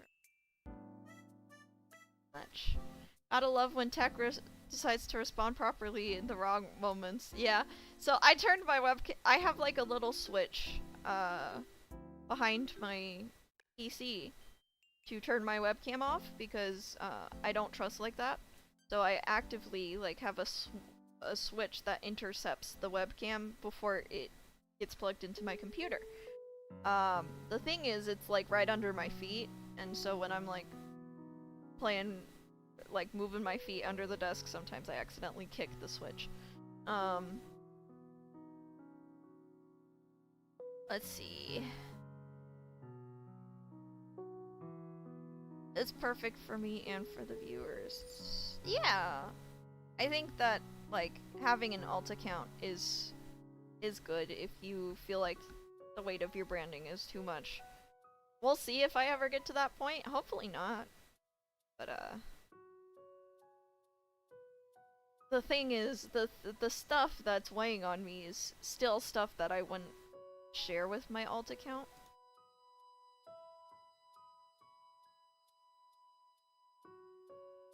Still stuff not comfort sharing on my. Just don't want it on the internet. Because nothing's truly anonymous, and I think people need to understand that. Nothing you say on the internet is truly anonymous. It can be tied back to your digital footprint. So, I don't know. Maybe I overthink that part, but maybe not.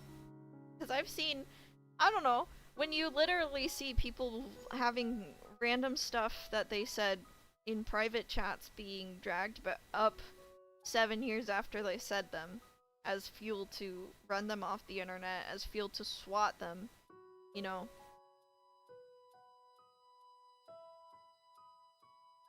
I think that,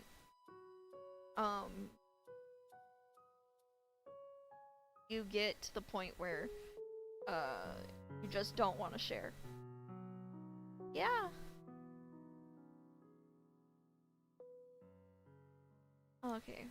But either way, good advice. There you for sharing wisdom as always. I definitely benefit from having a separate account. And it really helps keep this channel purely educational. So what program are you using for your PNG tuber in this case? The flying movement is insanely fluid. I'm using VTube Studio for my PNG tuber. Yeah.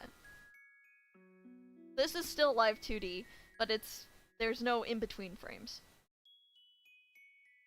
But VTube Studio has this auto movement thing where you can just like have the XYZ apply to your model.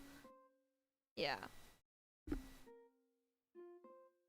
Definitely benefit from having a separate account and this channel purely educational. There's just some things weighing on me that I can't share on any account on the internet. Because I do not trust the notion of your anonymity. And so I will have to things vague even on a second. I just need to have the guts to actually share even vaguely.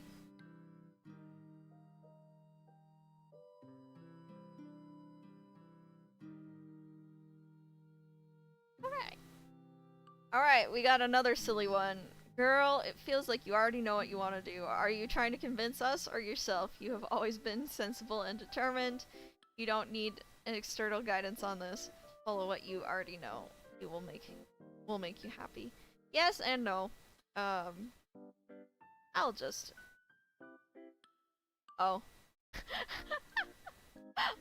They said some more. All I hear is whining. You don't want to spend that much time online. Lock yourself out of your social media and have working hours. I do that. You don't want to let it affect you. Distance yourself for it. Treat it as information, not a story to relate to or be mad at. That feels like the whole, like, just care less that I don't know how to do. You want to vent? Vent. But then it's on the internet forever. You don't want to clutter your main account with it? Make an alt. I did. You don't want to let your audience know you're struggling? You don't have to. Okay, but then, like, how do they know why I've disappeared, you know?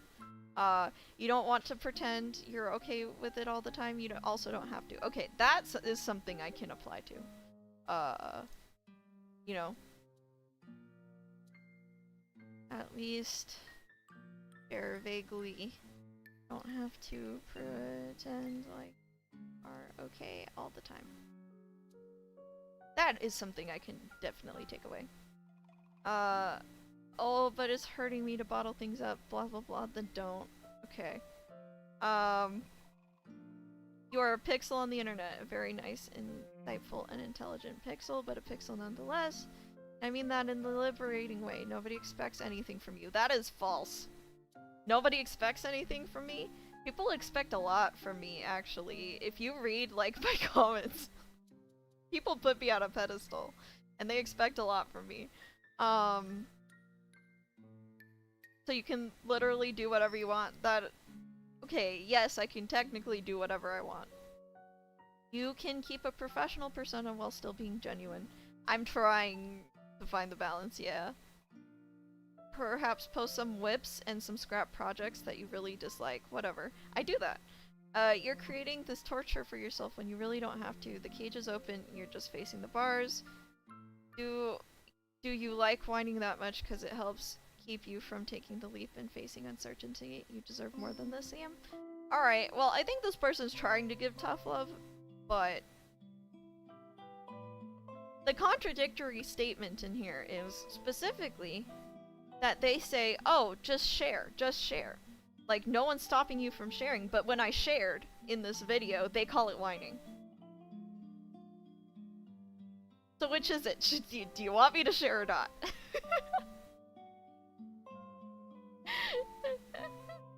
I'm sharing. And it's being called whining. But yeah, I will still like their content, comment and respond, because I like to have, like, thanks for sharing your thoughts. I can tell you are trying to give me some tough love, and I appreciate where this is coming from. This video is me sharing that I am struggling.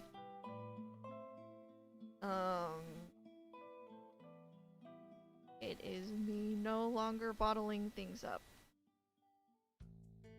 So technically,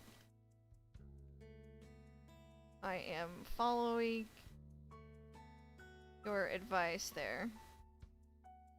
Already, the part where you lose me is where you call my sharing, which you are encouraging me to do, whining. It feels like a contradictory statement, but I appreciate the sentiment. Alright, moving on. Greg D says, yeah, nice model. Thank you. I love being 3D.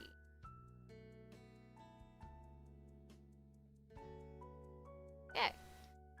I ignore any VTuber drama and actively look for blocked channels with that kind of content. Wise advice. Because it's not actually suggesting solutions and being counterproductive. Yeah.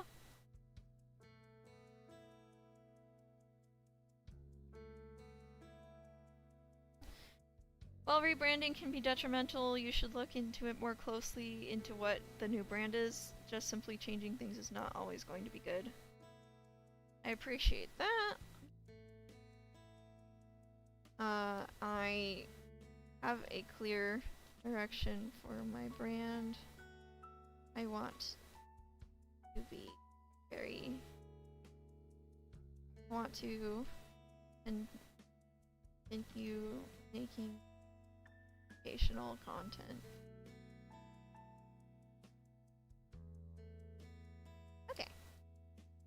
Magni thumbnail immediately caught my attention, and without watching the video I immediately felt so sad knowing the context and the title, and dang, remembering that he too still struggling in his new life. Though anyways, watching this, you're not alone with these feelings. Started during the boom and just so much made me give up. So having people talk about their own struggles and experiences feels nice, makes me feel less alone. I appreciate letting alone in this. It makes me more confident, sharing more on the negative side and going forward. Alright. Let's see. I'll write this as a way to speak to myself. You'll want strength, and that's not easy to find these days, so give time for yourself and for people to understand you and figure out what do you need strength for and how you should go about acquiring it. Meditate more, find a way, study your mind, see where go. You'll definitely find strength in woof woof in my dogs. I definitely find strength in recharging with family. I am so thankful to have a support network in my life. Alright. If the concussion issue is likely to have ongoing consequences, it might be best to fully be open about it in the same way Iron Mouse is about her medical issues. I have tried to be more vague than Iron Mouse because I think that, I don't know.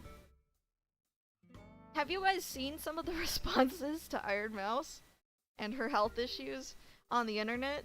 They're so awful. People are awful to her, you know? I'm not as strong as Mousy in terms of seeing people pick apart my testimonial health issues. People literally make reaction compilations to specifically Mousy's health issues, and if someone did that to me, I would delete my accounts. Yeah, still live despite me being 2 hours late. Well, welcome on into the vacation day. But yeah, I'm not as strong as Mousy. But I'll definitely be...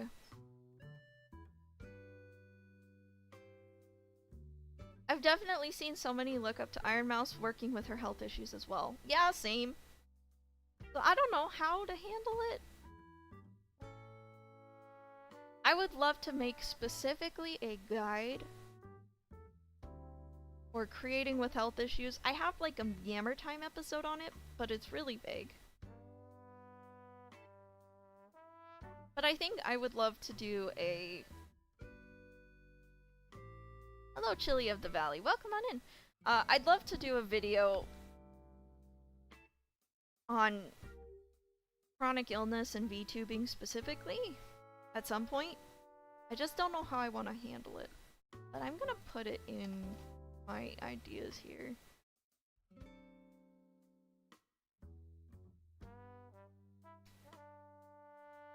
Chronic illness and moving. Definitely something to touch on. Because if I'm sharing something, it better be educational. Problem is that the people who do look up to her won't actually post on the internet, or they're outside of the VTubing sphere and they have more of appreciation. Yeah. Your audience knows more, or what the score in terms of your limitations. Also, stories like that are interesting to people and do make for good content and good marketing. I do not want to market myself as the chronically ill VTuber though. Oh my gosh, that is the opposite of what I want. I literally started as a VTuber to escape that, you know? That's why I wasn't open about it for the longest time until like the concussions really started piling up and there was no way for me to hide it. But you know, I started as a VTuber chronically ill and my whole point was to like be an Inugami Korone of like this is an escape for me and it's escape for other people, and you know, when I'm live I'm not thought of as like the weird sick girl, you know. I'm thought of as like someone who's put together and can make people laugh. They're using Iron Mouse as an example of it being possible to find that balance. Yeah, it's just not for me. I sympathize with you about struggling to sell yourself. It's something I face every year when I have to do appraisal for my work and tell my manager I'm a fantastic employee.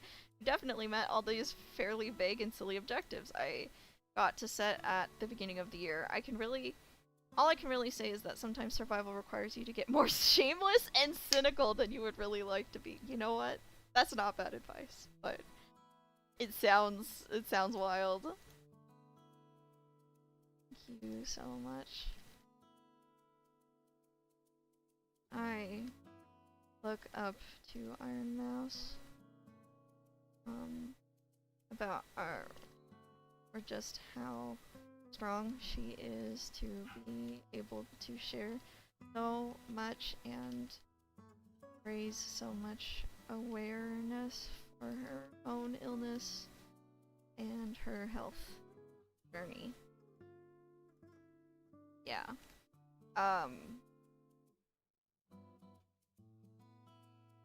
I am definitely trying to be more open than I used to be about my health. Hence, sharing about the concussions. And I don't think that the Iron Mouse level of sharing is for.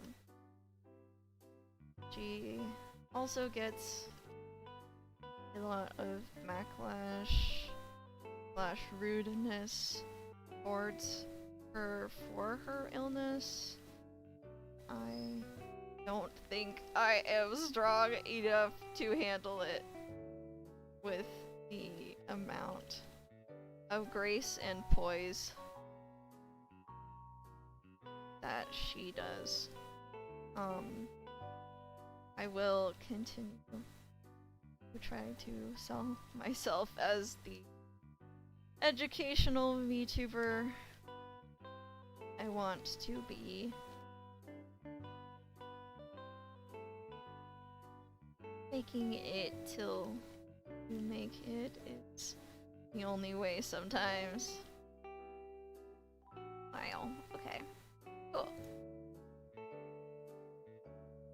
Branding is weird and scary. I don't have any good advice, but I freaking appreciate you, Yam. Hope you can find a balance where you can be comfortable and absolutely sparkle. Thank you for sharing. Branding is scary, but I am hoping to break it down the next video because I have received a lot of good advice in this comments section.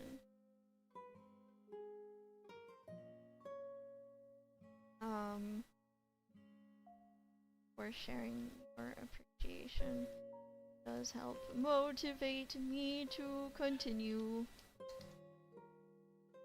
Alright. So many comments. Okay, you know what? We can finish. We can finish. I think we can do it. I think we can do it, Bat Bunch. I believe in us. Okay, you've truly given me words that give reason to the feelings I've been struggling through. 2 years ago, I decided to take the risk and post my first original song. Since then, I ended up finding myself deeply connected to the VTuber sphere. Both from the fandom and being friends with VTubers. I never planned on it, but I have my highest highs and my lowest lows in this community. That's the thing. Like, VTubing was a side thing for me, and now I found myself in the back end of the industry, and I absolutely love some parts about it, but I think I would prefer to use my skill sets in VTubing to eventually be a creative director or assistant of some sort in a different field that is just like I'm less emotionally invested in, if that makes sense. I never planned on this, but it happened, you know? Just like this content or commenter said. I think my dog needs to go out, so I'm gonna go let him out. I'll be right back, guys.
Sorry, my webcam caught me in the background there.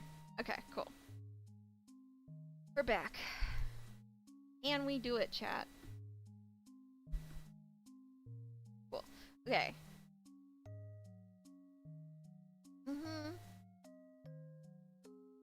This video has brought up something stewing in me for a while. I wonder why reaching goals has become so hard and why composing was so frustrating. I think it's important to be genuine and authentic. That's something that keeps coming up. Yeah. Genuine. Starts with you being your authentic self first and foremost. What you're doing here is such a good step forward. In regards to being professional, while still keeping your persona, it's important to remember that uplifting and hopeful isn't only being positive all the time or only talking about positive experiences. The true brightness of light is revealed when there's contrast. Often, the most uplifting thing you can do is be genuine in the world of painted faces. Yes, and yeah. Okay, I agree. Because I do give my authentic opinions on things, but there's some parts where I think just shouldn't be shared on the internet.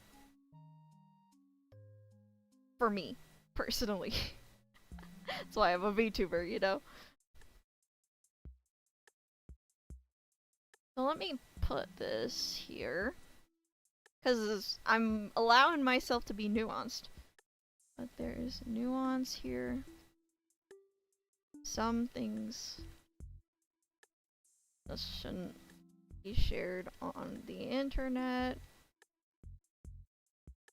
Nothing is truly anonymous. And you can never take some things back.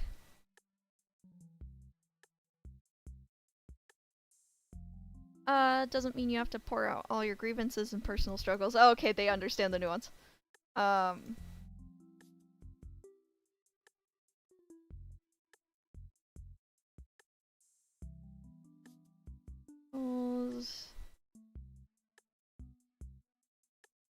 Opens the door for, I'm gonna say, parasocial bonding over misery. That's like kind of what I don't want. I really don't want like my community to be like this pit of despair. Because here's the thing, okay? Most content creator spaces where you allow for everyone to just like kind of spiral and overthink and like talk about their misery of not making it big over and over and over again. It's just a feedback loop, because if no one has hope in the community and no one's sharing productivity tips, not productivity, but like tips on how to actually help with the struggles, your community is just like a pit of despair of creators just all talking about how impossible it is. So I really try hard not to publicly crash out about my pit of despair, because I don't want to carry that into my community. What I do is I talk to my friends, you know, but whenever I see one of the creators tweet about my numbers are down, I just don't know how long I can do this, like that kind of stuff, I feel like the people who do not necessarily want to constantly hear about Doom, they leave. And so you only have the Doomers left. Because it honestly feels bad as an audience member. It feels bad as an audience member when you hear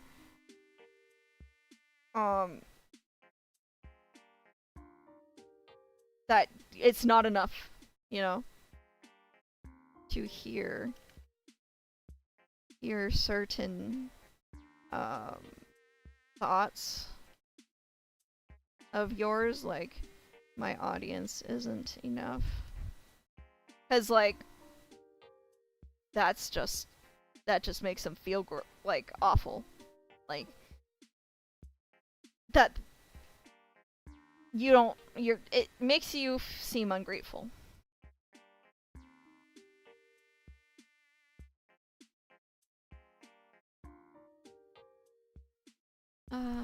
Yeah. Okay.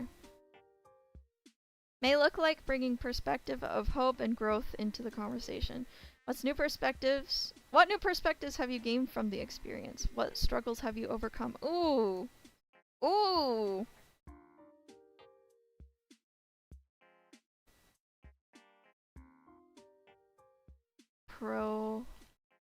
Man. Google Docs just not wanting me. Okay, so productive conversations around struggles. We can go over those. What struggles have you overcome? Yeah. You know what? I think that framing my struggles in this way might be better for me to be able to share without feeling like I'm just like doom posting.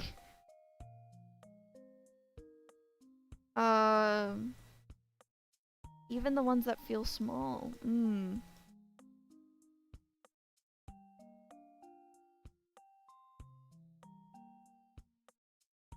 Okay, this isn't to say all experiences aren't allowed to simply stink or hurt, but you are wanting to talk about it. This could be the way to bring warmth to the conversation. As someone with chronic illness, I try to aim to turn the pain into purpose and perspective. Aww. Aim to turn the pain into purpose and perspective. Oh man, I'm learning a lot. I'm not great at it, but I try to do my best. If you're worried about things becoming too personal, you could even write things out as if it's someone else. Might help you separate from it and give you perspective, especially with details that might not matter to the context and would make you uncomfortable. Ooh. Which also is what Ironmouse does. Oh man, we're learning. We're learning. Okay. In regards to marketing, I'm also stumped and will be reading through comments as for potential advice. Understand. Marketing has been hard as someone with autism. I don't want to market my masked self. I can't keep up with it fully. But I also can't be fully unmasked because it would be way too vulnerable for the internet. This person understands me. This person understands me. Oh my gosh. This is so real. Okay. I'm literally gonna put a quote here.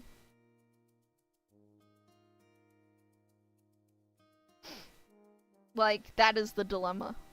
That is the dilemma in a nutshell. Having a Sona that fits me has helped me a lot. Okay.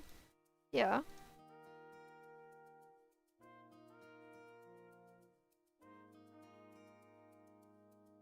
Redesign adjustments because I'm trying to figure out who I truly am after masking most of my life. In regards to change and authenticity. Yeah, here's the other thing is like self-awareness.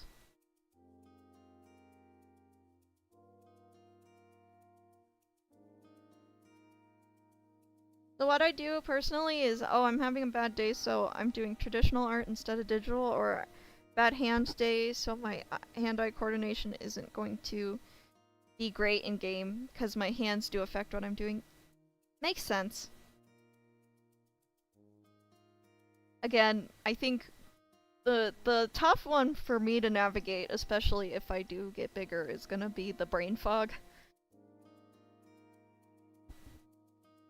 Because it's easy to point and laugh. And although I can laugh at a lot of it, it's hard for me to articulate where it goes too far, if that makes sense. For me, I've always enjoyed your genuine nature and warmth you bring to a harsh community.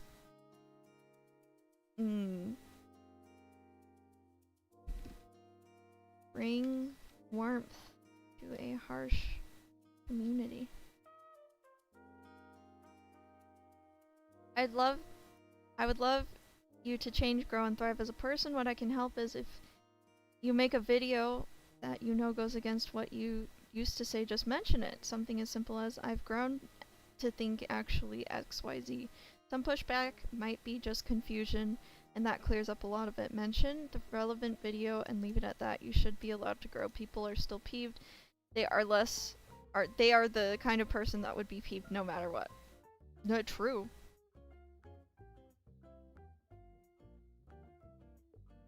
This was incredibly helpful.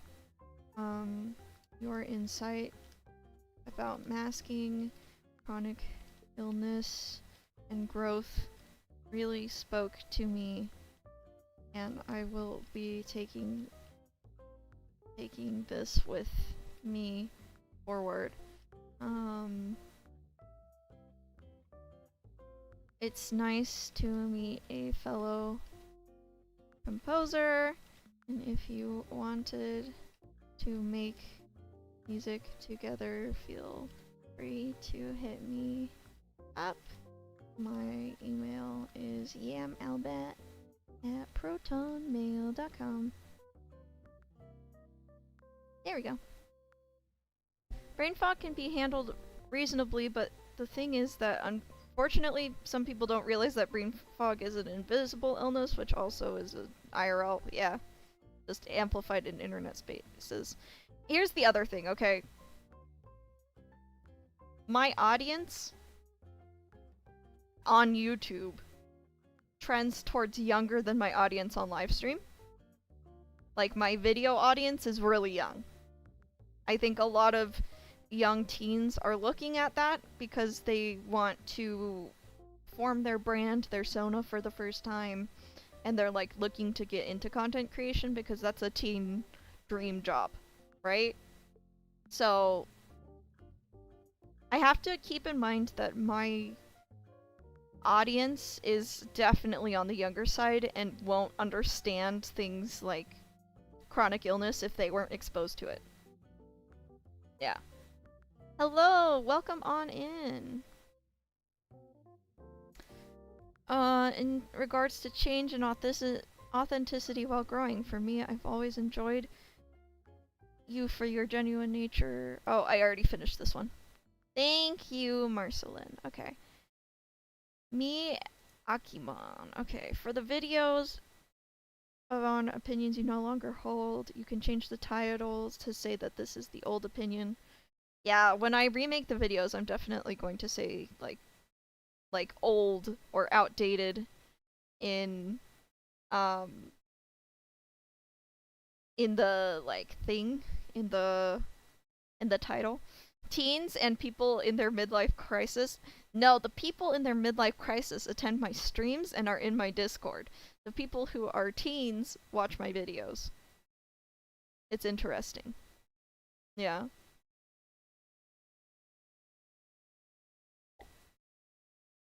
But you know what? Crises can happen at any time. Doesn't have to be your midlife. I think my music got paused, so we need to find it. There we go. Okay. Let's see. As for the audience you lose, they weren't worth keeping around. I agree. Honestly, I had forgotten you were a musician, so seeing you involved with the Music Box of Fate was a surprise. Maybe allow yourself to focus on your passions. I do through my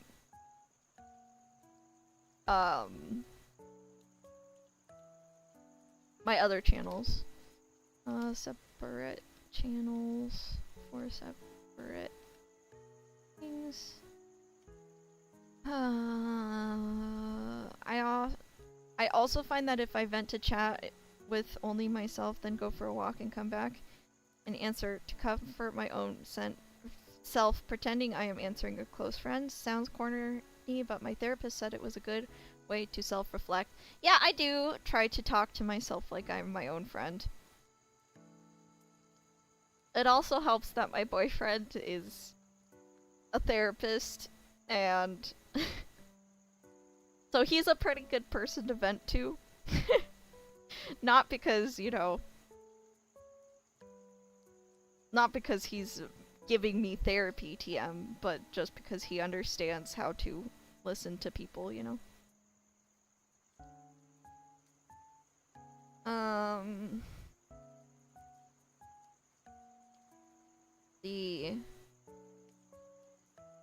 I'm often the listener and comforter in my friend group. That means they can't listen or comfort me, and that's not healthy, and I'm learning to set boundaries with them.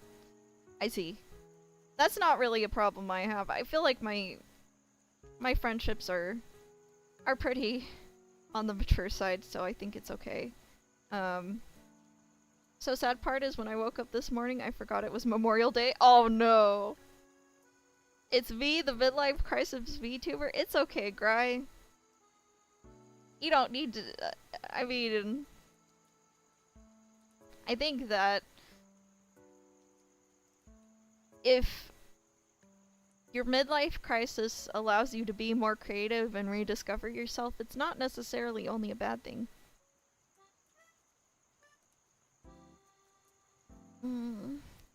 Thank you for the short and sweet comment. I will try to be kinder to myself and allow myself to do more music stuff in between the educational uploads. Woo! Okay. I'm a VTuber who wants, or wannabe, who's yet to put herself out there. Probably never gonna happen. But I want to try and answer your questions as someone who's been part of the internet community since my teen years. Don't be afraid to let professional mask be a sometimes thing. There's a time and place for it. Okay.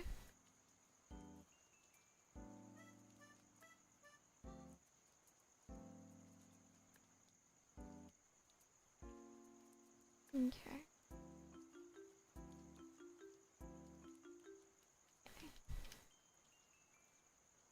How-to videos, PR statements, or delivering bad news in a mindful manner, but there are also times when passion or other emotions would be more appropriate.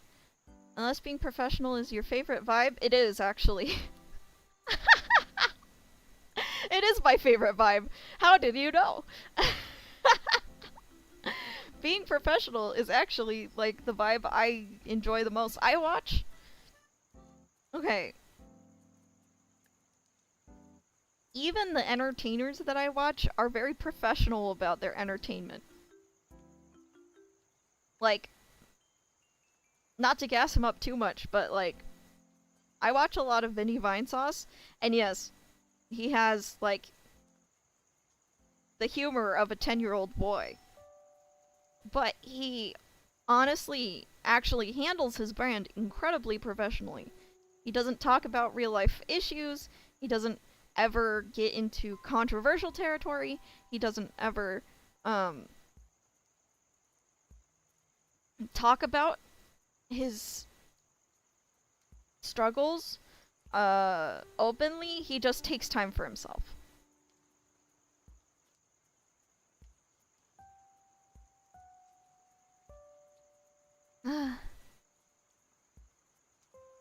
So, like, even the funny man with the toilet humor, he carries himself professionally. He's a professional toilet humor guy, you know? I want to be professional. It is my favorite vibe. It doesn't need to be your default setting.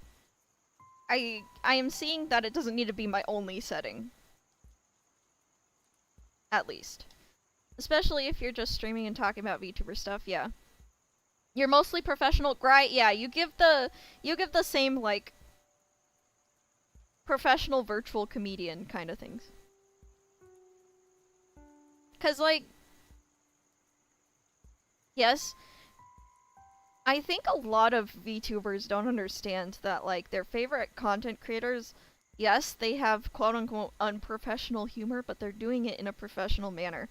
And I think a lot of VTubers, like, younger creators looking up to these VTubers think, ah, yes, VTubing is the place where I can be as unprofessional as I want with no consequences, but they don't see that even though the streamer's humor is quote-unquote unprofessional, the way they handle their business is incredibly professional. Professional toilet humor is something I never thought I'd hear. Yeah, well... yeah. Sometimes I talk about those topics, but usually vaguely and briefly. That's the other thing as well. I think, like, with us...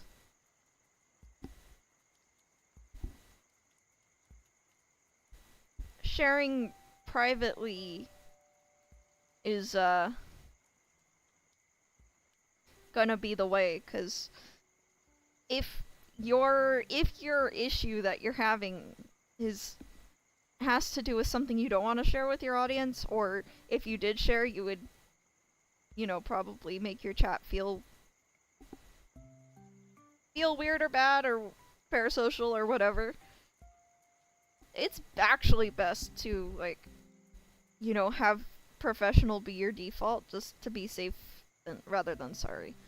But I understand that, like, professional being the default is exhausting. I'm the first one who can admit that, because I'm exhausted from it. That's tough.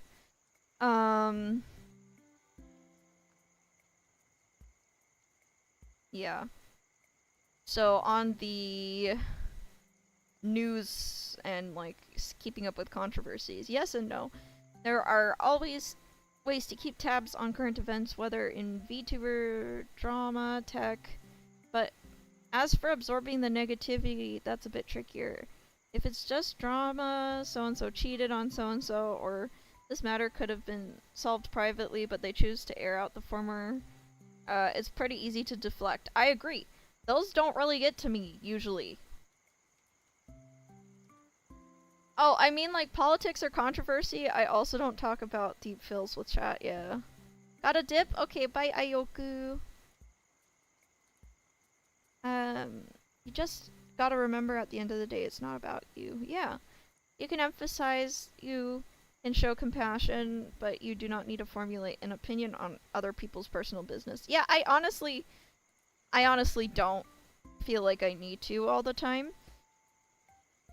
But in terms of industry problems, I feel like I do. VTubing has a mean girl problem and I don't really know how to solve it, or idol culture is creating zealous fans and it's getting genuinely scary. That might be harder to filter out. In those types of situations, going for a walk or doing something active would really help a lot. Yeah, we've got that advice written down. I genuinely don't know how to answer this aside from let them die mad about it. When I was a teenager, I was known for drawing Yu-Gi-Oh! Fan art. I had a small following on DeviantArt. Oh, I'm so sorry. I would get regular commentators and make friends through fan art. Frustratingly, as my art started to branch out into other fandoms, I would occasionally get comments like, how come you don't draw this stuff anymore? When I started posting original characters, the engagement dropped off even worse. On Twitter, Instagram, Blue Sky, my art never exceeds single digits in terms of numbers, where it used to get hundreds of favorites and likes. I still think my new viewers' stuff looks better than my old stuff for the most part. My art is me. No, I no longer care about the opinions. Yeah.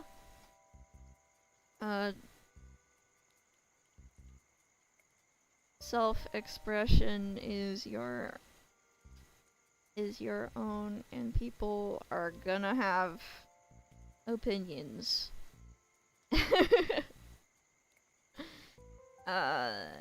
Well, thank you. Thank you. This genuinely helps. I will try to keep in mind that people will have opinions no matter what I do. So I should just do what feels right for me. This has to be collected thinking because I was thinking the same thing.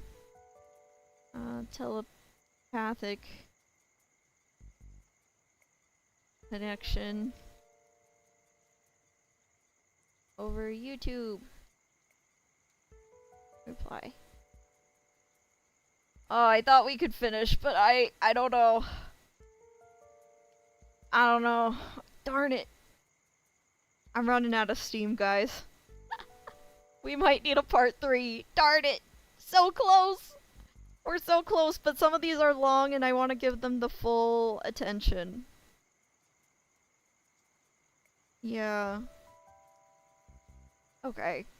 Okay. We gotta do a part 3. I'm so sorry, guys. I'm trying. But we did get through most. I think next part can be finishing the comment section and then also formulating the script a little bit better. It's been 3 hours, yeah. Yeah, I should do more with my day than just react to comments on the internet. Yeah. We'll have to do a part 3, but I really appreciate you guys tuning in and letting me just do chill stuff like this. I'm already feeling a lot more confident in these 3 issues just from reading other people's perspectives on it, which is good because I really want to yeah, I really want to help others who are struggling with this.